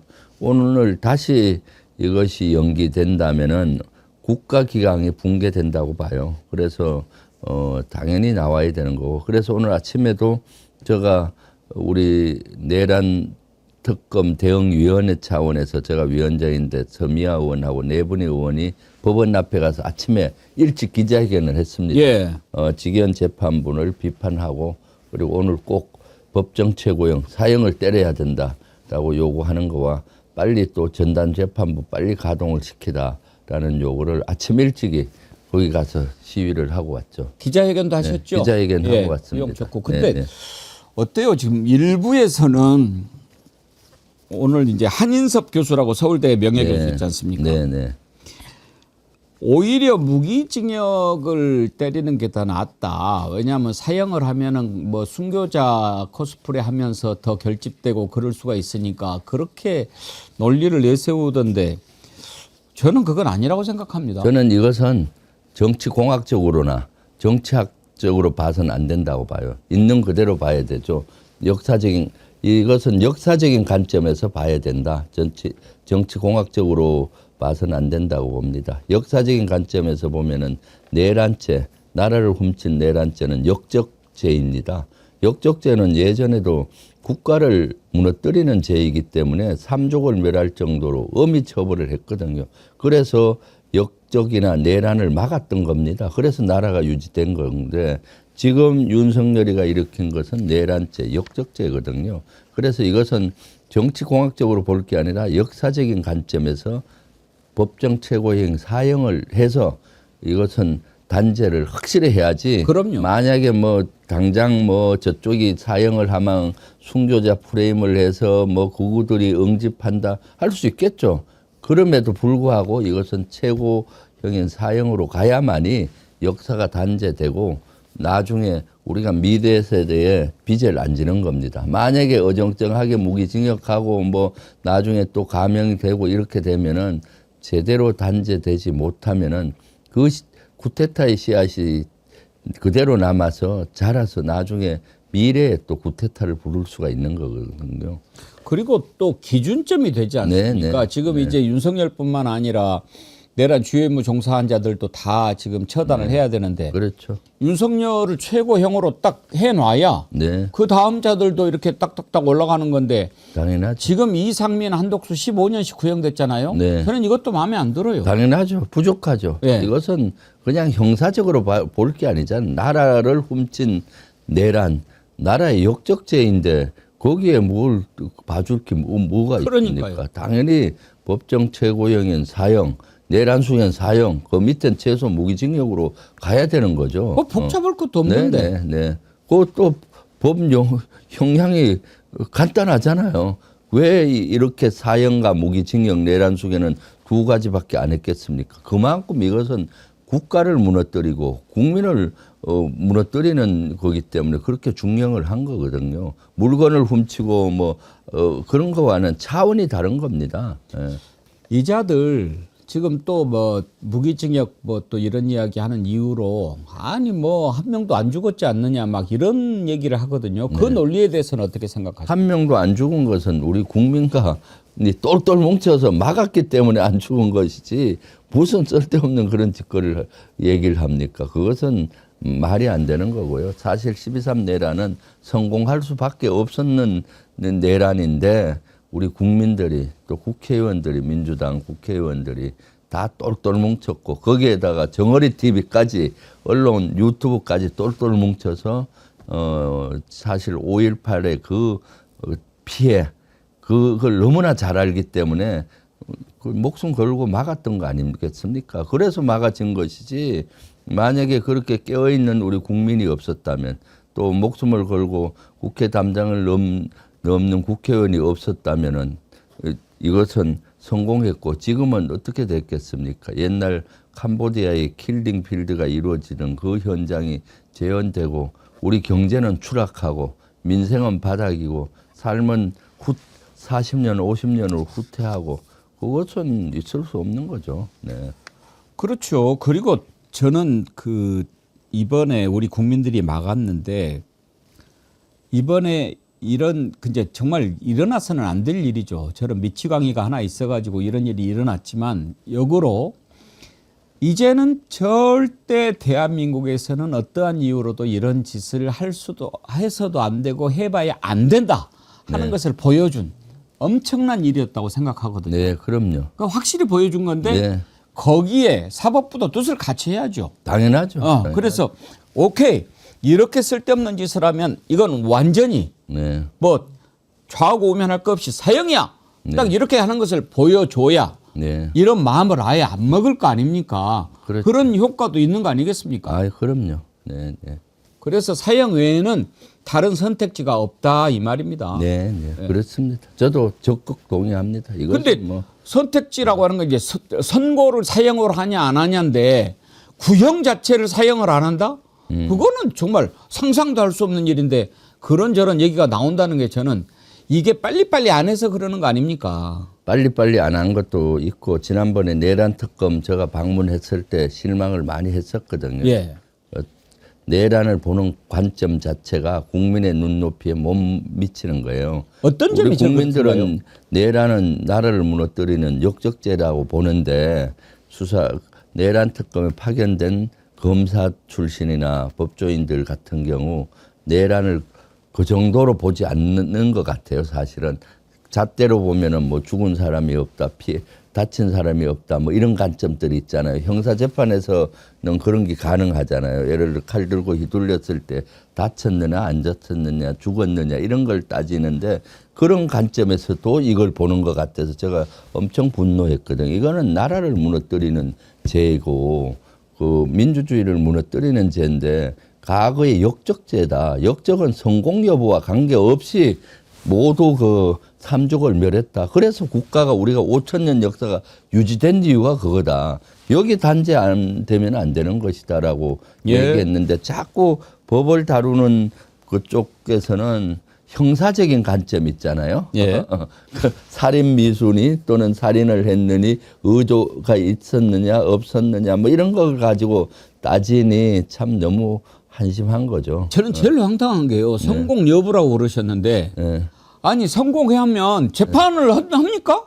못하지. 못하죠. 지금 성공을 잡혀가지. 해버렸는데 지금 다 지금 잡혀갖고 있는 거죠. 성공을 못했으니까 그나마 지금 우리가 단죄를 하는 거고 맞아요. 그러니까. 만약에 성공을 하면 물론 반드시 20년이 지나든지 30년이 지나든지 우리는 처벌하죠. 네. 전두환이가 80년대 저기 했다가 90년대에 처벌받은 것처럼. 네. 그런데 성공을 못했으니까 봐준다? 택도 성공했으면 지금 뭐 이렇게 얘기라도 합니까? 말도 안 소리라고 있는 거예요. 성공했으면 저나 우리 배웅기 앵커님이나 지금 저 세상 사람이 됐겠지. 아유, 귤도 맛도 못 보고 죽어요. 그러니까요. 참나. 아이고. 네. 그러니까 빨리빨리 탁탁 제때 해야 되는데 저는요. 검찰 개혁도 그 빨리 매듭을 지어버려야 되는데 그거를 또 쫓기만 하니까 이제 와가지고 또 보안 수사가 지금 스멀스멀 올라와요. 오늘 아침에 다행히 이재명 대통령께서 이거 확실히 가르마를 이제 타줬더군요. 네. 당에서 하고 정부는 따라가면 된다. 네. 그랬는데 어제 보니까 정성호 장관이 그 답변은 저는 분명히 잘못된 답변이라고 하는데 이재명 검찰은 다르다. 이재명 검찰은 다릅니까? 뭐 다르나요? 바뀐 게 없는데 똑같이. 근데 왜 정성호 장관 그래요? 네. 아니 한번 좀 네. 속 시원하게 우리가 정성호 장관을 잘못 봤는지 아니면 저는 이제 심지어 그런 걱정도 들어요. 왜냐하면 저는 정성호 장관을 믿었거든요. 그러면 정성호 장관이 뭔가 생각이 있어서 저러는 걸까? 나중에 우리가 정성호 장관 말을 그때 들었어야 되나? 뭐 이런 후회하는 때가 올려나? 막 이런 생각이 들어서 그러는 거거든요. 이게 이제 예를 들어서 국방부 장관이든 법무부 장관이든 뭐 어떤 장관으로 가면은 또 거기에 물들기가 쉬워요. 그쪽에 있는 공무원들, 참모들, 뭐 본부장, 실장들의 얘기를 자꾸 듣다 보면은 물들기가 쉽죠. 그럴 때일수록 더 국민의 목소리를 들으려고 노력하고 그걸 반영하려고 그 강요들을 보낸 거 아니겠습니까? 특히 국회의원을 그 장관으로 보낸 거는 국민의 목소리를 누구보다도 잘 듣기 때문에 가는 건데 좀 더 장관들이 이재명 정부 장관들 특히 국회의원 출신들 장관들 가서 국민의 목소리 국회에서는 열심히 듣잖아요. 예. 그걸 들으려고 노력해야 돼요. 부하의 목소리가 아니라 그런데 아마 그 자리에 가면은 국민의 목소리보다는 부하 직원들 있잖아요. 참모들의 목소리에 귀를 기울이다 보면은 이런 일이 일어나는 거죠. 그래서 저는 예를 들어서 특히 국회의원 출신들을 그 자리에 이재명 대통령께서 보낸 이유는 국민 주권 시대를 만들기 위해서고 그것은 국민의 목소리를 계속 귀담아 듣고 그걸 정책을 반영을 해서 가야 되는 건데 그거 가다 보면 이제 참모들의 목소리가 계속 들리니까 예. 거기에 이제 본인도 모르게 거기에 뭐라고 할까 물들어 버리는 그런 경향이 있기 때문에 그것을 저는 제일 경계해야 된다고 보고 있어요. 지금 이재명 대통령께서는 밤 늦게까지 이런 SNS도 보시고 뭐 계속 보잖아요. 그러면서 그 자리에 계시지만은 참모에 의존하지 않고 국민의 목소리를 직접 들으려고 엄청 노력을 하시고 계시거든요. 장관들도 그런 자세가 필요해요. 그럼요. 네네. 보안수사권 폐지는 당론 아닙니까? 그렇죠. 폐지가 거의 당론으로 가고 있죠. 완전히 예. 이미 국민의 뜻이 딱 그렇죠. 그렇게 정리가 됐는데 정성호 장관이 자꾸 다른 소리를 하는 게 네. 계속 정성호 장관이 그러면 국민들이 헷갈린다니까요. 지금 네. 오늘은 이제 다행히 이재명 대통령이 정리를 해줘서 정리가 됐는데 그 전에만 해도 저거 대통령 뜻인가 막 이렇게 생각할 수 있잖아요. 잘못된 시그널을 준다는데 문제가 있는 겁니다. 네, 네, 그렇죠. 네. 그러면은 당에서는 확실히 그러면 보안수사권 폐지하고 검찰을 완전히 없애는 걸로 이렇게 간다 이렇게 믿어도 되겠습니까? 이미 수사권하고 그걸 분리시켰을 때 그런 방향은 다 정해졌지 않습니까? 그리고 구체적인 거는 당에서 만들기 어려우니 정부 법안으로 가자는 게 그때였는데 지금 정부 법안을 갖고 온 것이 또 여러 가지 좀 문제가 많아서 이것은 조만간에 당에서 정책 의총을 할 거라고 봅니다. 예. 그래서 이 집단지성을 좀 발휘를 해서 보완할 걸 보완하고 그럴 거니까 그때까지 좀 오늘 정청래 대표도 그때까지 국회의원들 사견은 조금 잠시 보류하고 그 정책의총에서 좀 신랄히 한번 토의를 해보자라고 했으니까 그때 한번 보시죠. 네, 그 지금 말씀하신 것 저도 충분히 그때 가서 반영시키겠습니다. 예. 네. 아니 당을 민주적으로 운영하는 거는 좋지만 다른 소리가 나오는 것은 좀 다르죠. 네. 그러니까 다른 소리가 나와야죠. 다른 소리가 나오는데 그것은 수기 과정에서 나오는 것이고 당 입장이 국민한테 알려질 때는 딱 한 목소리로 나오고 이 당이 어떤 방향으로 간다 하는 것을 정해줘야지 결정을 했는데도 자꾸 딴 소리가 나오고 그것은 다르죠. 그렇죠. 예. 그래서 정부 법안 갖고 오기 전에 조금 더 당하고 소통을 했었어야 될 것 같은데 그게 조금 미흡했던 것 같아요. 그래서 결과물을 갖고 오니까 지금 법사위에서도 그렇고 많은 국회의원이 거기에 대한 생각이 다르니까 지금 국민들도 우려의 목소리가 많고요. 그런 것들을 우리 당에서 충분히 알고 있고 조만간에 빨리 정책의총을 거쳐서 국민의 목소리가 그대로 반영되게 그렇게 하겠습니다. 네. 예, 이번에 이제 새로 지도부가 구성이 됐지 않습니까? 원내대표도 새로 선출되고 그 전에 지도부를 구성했던 입장에서 어떤 기대를 갖고 계십니까? 이번에 지도부는 결정하는 지도부가 돼야 된다. 네. 결심만 하는 지도부가 아니라 그때 과감하게 공감대를 형성해서 빨리빨리 결심을 해야 된다라고 보고 있습니다. 어떤 사건이 일어나면은 빨리 결론을 내줘야 앞으로 나아가잖아요. 근데 결심을 못 하다 보면 이게 오래 끌다 보면은 거기에 모든 이슈가 함몰되는 경향이 있고 그렇기 때문에 결심하는 정부 지도부가 돼야 되고 그러면서도 이제 시대 정신인 내란 척결, 민생, 이재명 정부 성공 그 세 가지에 집중해야 된다고 봅니다. 당장은 내란 척결 지금 막 산적해 있잖아요. 2차 종합특검 빨리 가야 되는 거고 또 지금 뭐 검찰 개혁 법안들 뭐 이런 개혁 법안들 속도감 있게 빨리 가야 되는 거고 그러면서도 지금 이재명 정부 들어와서 민생 분야가 살아나기 시작하고 하는데 이걸 추동력 있게 뒷받침하면서 이재명 정부가 그리는 큰 그림을 뒷받침해 줘야 되는 거죠. 예를 든다면은 5국 3특 이런 거라든가 이런 큰 이슈들 있지 않습니까?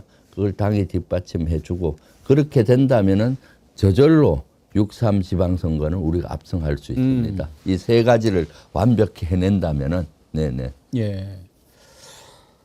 이번에 이제 한병도 의원이 원내대표가 되지 않습니까? 진성준 의원 같은 경우에는 나는 자녀 임기만 하겠다 이렇게 배수진을 쳤는데도 안 됐고 그러면 이제 자녀 임기 얘기하지 않은 한병도 의원이 됐다라고 하는 것은 이제 자녀 임기 끝나고 그 기간에 또 투표를 하면 또 출마해서 신임을 묻겠다 이런 생각이라고 볼 수 있겠죠? 네네. 지금 뭐 자녀 임기가 뭐 한 5개월 얼마 안 남았잖아요. 4개월밖에 안 되죠. 4개월 정도 남았으니까 저는 한 번 더 기회를 갖는 것도 좋다고 봅니다. 왜냐하면 사실 4개월이면 업무 파악하다 끝나요. 그렇죠. 숙달되니까. 원내대표라고 그날 바로 또 임무 수행하긴 하지만은 이것저것 또 계획을 갖고 하기 때문에 그럼 그때 투표 재선을 할 수 있는 기회를 한 번 주는 게 좋죠. 4개월 잘하면은 다시 선택을 받을 것이고 4개월 동안 위기 수습 제대로 못하고 하면은 선택을 못 받을 것이고 그게 필요하고요. 네. 민주당 의원과 당원들도 그런 생각을 갖고 한병도 대표를 선출했을 것이다 이렇게 보면 되겠죠? 네네. 한병도 원내대표는 이재명 대통령하고 대표 시절에 호흡을 잘 맞췄어요. 정무조정실장인가? 전략위원장을 전략위원장, 했죠. 그러니까 21대, 22대 말고 21대 그 총선이 있었지 않습니까? 그 과정에서 전략위원장을 하면서 전략위원장이 사실은 삼국지에 보면 제갈량 역할이에요. 전체적인 전략을 짜는 역할인데 그러한 역할을 이재명 대표 모시고 잘 했기 때문에 저는 특히 원내대표는 당을 잘 하는 것도 있지만 당정청이죠. 이제 당정청이 한 목소리로 또 한 보이스로 가는 데 있어서 아주 잘할 거라고 봅니다. 청와대하고도 소통이 잘 되고 정부하고도 소통이 잘 되고 또 그리고 경륜적으로 문재인 정부 때 정무수석도 했어요. 그래서 대통령실 시스템도 너무나 잘 알고 그 역할을 아주 잘할 걸로 기대돼서 아마 이번에 집단지성으로 한병도 의원이 선출됐다고 저는 보고 있습니다. 한병도 의원 지난번에 이렇게 우리 정실번지에 나와서 인터뷰할 때 원내대표 되면 맨 먼저 뭐 하겠느냐. 네. 2차 특검법 바로 상정하겠다. 네. 통과시키겠다라고 했는데 지금 원래는 내일 모레 네. 한다고 그랬는데 어떻게 합니까? 15일 날 해야죠. 15일 날? 네, 15일 날 이번 주 목요일이죠 아마. 예. 목요일 날 그 종합특검 2차 종합특검 올릴 거고 그 다음에 이제 그러면 국민의힘에서 필리버스터를 할 걸로 예상이 됩니다. 그럼 금요일 날 오후에 표결이 돼서 2차 종합특검 통과될 것 같고 이미 문자가 왔습니다. 예. 이제 수석 부대표가 천준호가 됐어요. 예. 그러니까 지금 원내 사령탑은 한병도지만은 운용 수석 부대표도 너무 잘했어. 천준호도 전략위원장을 예. 했고 이재명 대통령의 비서실장도 했고 그 이후에는 이재명 대통령 대표 시절에 그 한병도 이어서 전략위원장을 했어요. 그래서 지금 원내 지도부 제가 편성 보고 너무 잘 됐다. 이재명 대통령의 국정처작을 가장 잘 이해하고 그렇죠. 대통령실하고 제일 소통이 잘 되는 원내 지도부가 됐다라고 보고 이미 또 발빠르게 아까 문자가 왔더라고요. 15일 날 종합특검 2차 간다. 그럼 저쪽에서 필리버스터를 하게 되면은 금요일 날 2시 오후 2시에서 5시 사이에 표결을 하니까 의원님들은 일정 그때 다 조정하고 참가해야 된다. 일정을 바꿔. 그런 걸 원내에서 빨리빨리 알려줘야 그렇죠. 돼요. 다 계획이 다 있으니까. 있는데 이미 그 문자가 아침에 왔더라고요. 예, 그래서 그래야 또 금요일 날 지역구 내려가는 그래서 역시 그 한병도 지도부와 또 천준호 수석 부대표가 예. 발빠르게 경험들이 있고 하니까 예. 잘 하고 있구나라고 생각합니다. 천준호 수석이 비서실장 하지 않았나요? 비서실장 했죠. 예, 비서실장을 아주 잘했고 예. 이어서 전략위원장 이재명 대표 시절 22대 그 힘든 12.3 내란 과정에서의 전략위원장을 했는데 대단히 전략적인 마인드가 있죠. 예. 지난번에 필리버스터 한다고 장동혁 혼자 떠들 때 김병주 의원님이 그 다음 타자였는데 못했잖아요. 네네. 이번에 그렇죠. 그럼 하실 거예요? 이번엔 기회를 안 줄 것 같은데. 그래요? 왜냐 그 하고 못했으면 그만이지. 기회 그 필리버스터 신청하는 우리 의원들도 많아요. 예. 찬성 필리버스터 이런 거. 한번 신청을 해야겠는데. 아니, 지난번에 못 하셨으니까. 그러니까. 나한테 우선권을 달라. 그 말 되네요. 예. 종합특검 꼭 해야 되니까. 좀 아쉬웠어요, 그때. 한번 들어보고 싶었는데. 한번 천준호 수석 부대표한테 얘기를 해야 되겠네요. 예.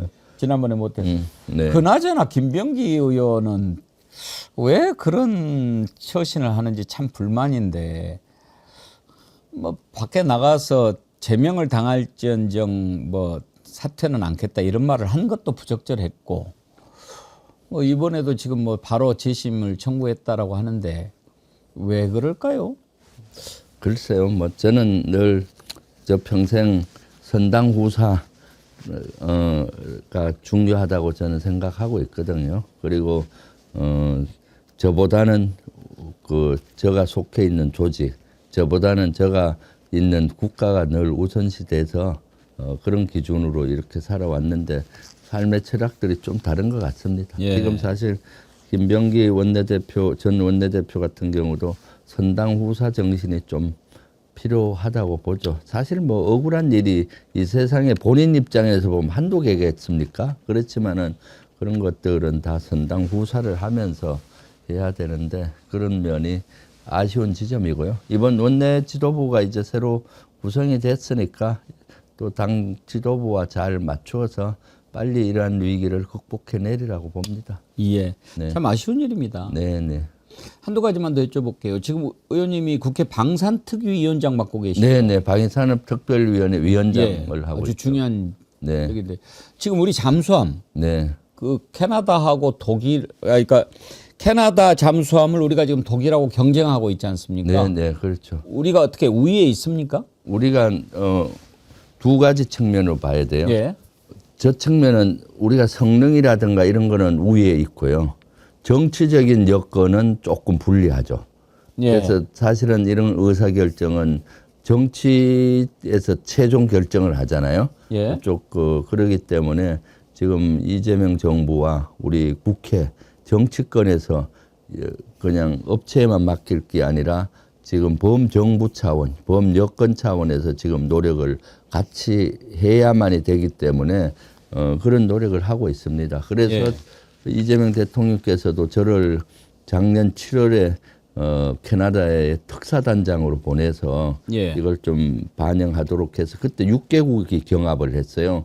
그래서 제가 충분히 설득을 시켜서 그 결과가 많이 작용이 돼서 2개국으로 압축이 됐고요. 독일하고 우리나라로 경합이 됐고, 그리고 지난번에 그 총리가 와서 우리 공장까지 다 갔다 왔어요. 에이펙 때 오셔갖고. 그래서 우리 대한민국의 잠수함의 우수성, 성능은 인정을 했습니다. 독일보다 낫다는 걸.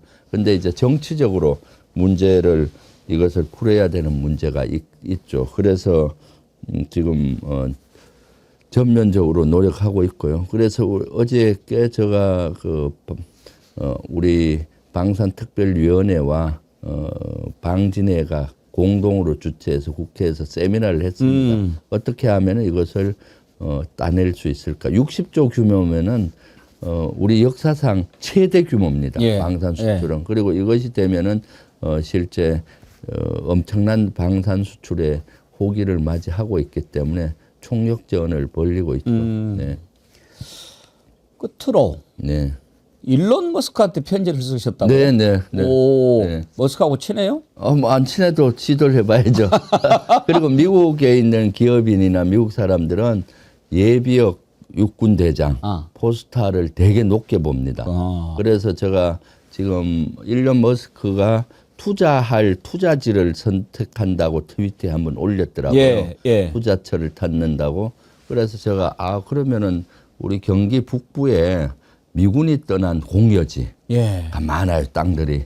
그리고 그거 아니더라도 땅이 많다. 그래서 여기에 너가 좀 투자를 해라. 그러면은 우리 최첨단 인재들도 서울 근교 수도권이니까 충분하고, 인프라도 충분하고, 그리고 북한과의 관계에서 평화를 만드는 첨단 도시가 될 수가 있다. 그건 또 의미가 있잖아요.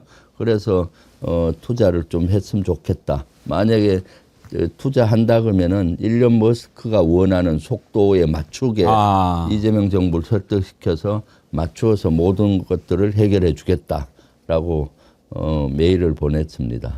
네, 네. 일단 두드려야 문이 열리는 거죠. 네, 네. 그것도 네. 유심히 네, 볼 것 같네요. 네, 그렇습니다. 머스크하고 혹시 연결이 되면 그 육포 네. 하나 먹으라고 하고. 그러니까요. 육포 이거 참. 그 육포 주고 저한테는 그거 사이버 트럭인가? 그 차 보셨어요? 예, 예. 그거 하나 보내라고 그러십시오. 그러니까. 보내지 말라고 그러죠. 주차를 못 얻었더라고. 차가 너무 커가지고. 그거 보면은 참 특이한 친구는 특이한 친구다 싶어요. 그런 걸 만들 생각을 한다는 게. 그렇죠. 예. 네. 알겠습니다. 그래서 일론 머스크가 만약 경기 북부에 투자한다면은 우리 경기도 입장에서는 대단히 도약할 수 있는 기회가 되고 AI 세계의 중심 도시를 만들 수 있어서 일론 머스크 말고도 지금 여러 군데 접촉을 시도하고 있습니다. 그리고 왜냐하면 제가 사실 외교 전문가이기도 하잖아요. 그렇죠. 그래서 소령 때 제가 유엔 요원으로서 세계 평화를 위해서도 활동을 했고 중령 때 2003년도에 이라크전 났을 때 이라크전을 지휘하는 미국의 중부사령부의 한국 대표 장교로 가서도 활동을 했었고요. 만약에 이제 기회가 어떻게 될지 모르겠지만 지금은 좀 이르지만 어쩌 해가지고 대사로 한번 나갈 기회가 주어졌다. 한참 뒤에 어느 나라 가보고 싶으세요? 아무래도 미국이나 중국이나 주변 우리 가장 우리나라의 영향을 주는 그런 나라에 가서 실제 우리 대한민국의 평화를 하고 또 나중에는 통일의 길을 여는 그런 역할을 하고 싶습니다. 그 나라와 잘 해서. 참 우리 김병주 의원님하고 얘기를 해보면은 안지나 서나 나라 생각. 그렇죠. 정말 군인으로 평생을 살아오셔서 그런지 이 애국심과 나라 생각이 빈말이 아니고 딱 몸에 이렇게 배어 있으신 것을 네, 제가 네. 느껴요. 네, 대단하세요. 네. 육포 많이 드십시오. 아이고 지금 점심만 먹었는데 이걸 점심 대행해도 되겠네요. 예. 너무 맛있습니다. 맛있게 이거 드시고. 소문난 맛집 육포네요. 예. 이거 한 박스에 얼마가죠? 한 박스에 29,900원인데 그 한 봉지에 얼마 꼴이냐면 네. 1,500원 꼴밖에 안 돼요. 그러니까 20개에 20봉지니까. 와, 엄청난 그러네. 거죠. 1,500. 네. 너무 싼데요? 엄청나죠. 자, 육포를 24시 마트 있잖아요. 예, 편의점에서 아니, 그거하고는 비교가 안 하는데 돼요. 한 통상 7,000원, 8,000원 해요. 육포 되게 비싸서 예. 그거 살 때 손 떨리면서 한두 개 사요. 맛없는 육포도 그럴란지간에 이거는 맛있는데 그런 가격이니까 정어리무를 칭찬한다니까요. 야, 진짜 이거 맛있네. 예. 저도 몇 박스 주문 이따 끝나고 맛있게 드십시오. 해서 우리 어머니한테 보내드려야겠다. 아이고, 이거 저 심심하실 때 드시라고. 홍련님은 경기도 사시는데 김병주 의원님 우리 가족이 다 응원합니다. 추운 날씨에 봉사하신다고 수고 많으십니다. 힘내세요. 아이고, 감사합니다. 네. 그다음에 허재만님, 저는 65살 경기도 도민입니다. 김병주 의원님을 전폭적으로 지지합니다. 와, 감사합니다. 감사합니다. 힘내시고 또 그것도 그 지금 저 백년진고 찬가요? 홍삼차? 네, 마셨습니다. 네, 그것도 네, 맛있게 너무 드시고. 맛있네요. 그러면 목요일 날 또 네, 저녁 네. 8시에 다시 네. 뵙기로 하죠. 알겠습니다. 예, 감사합니다. 주블리 김병주 의원님 만나봤습니다.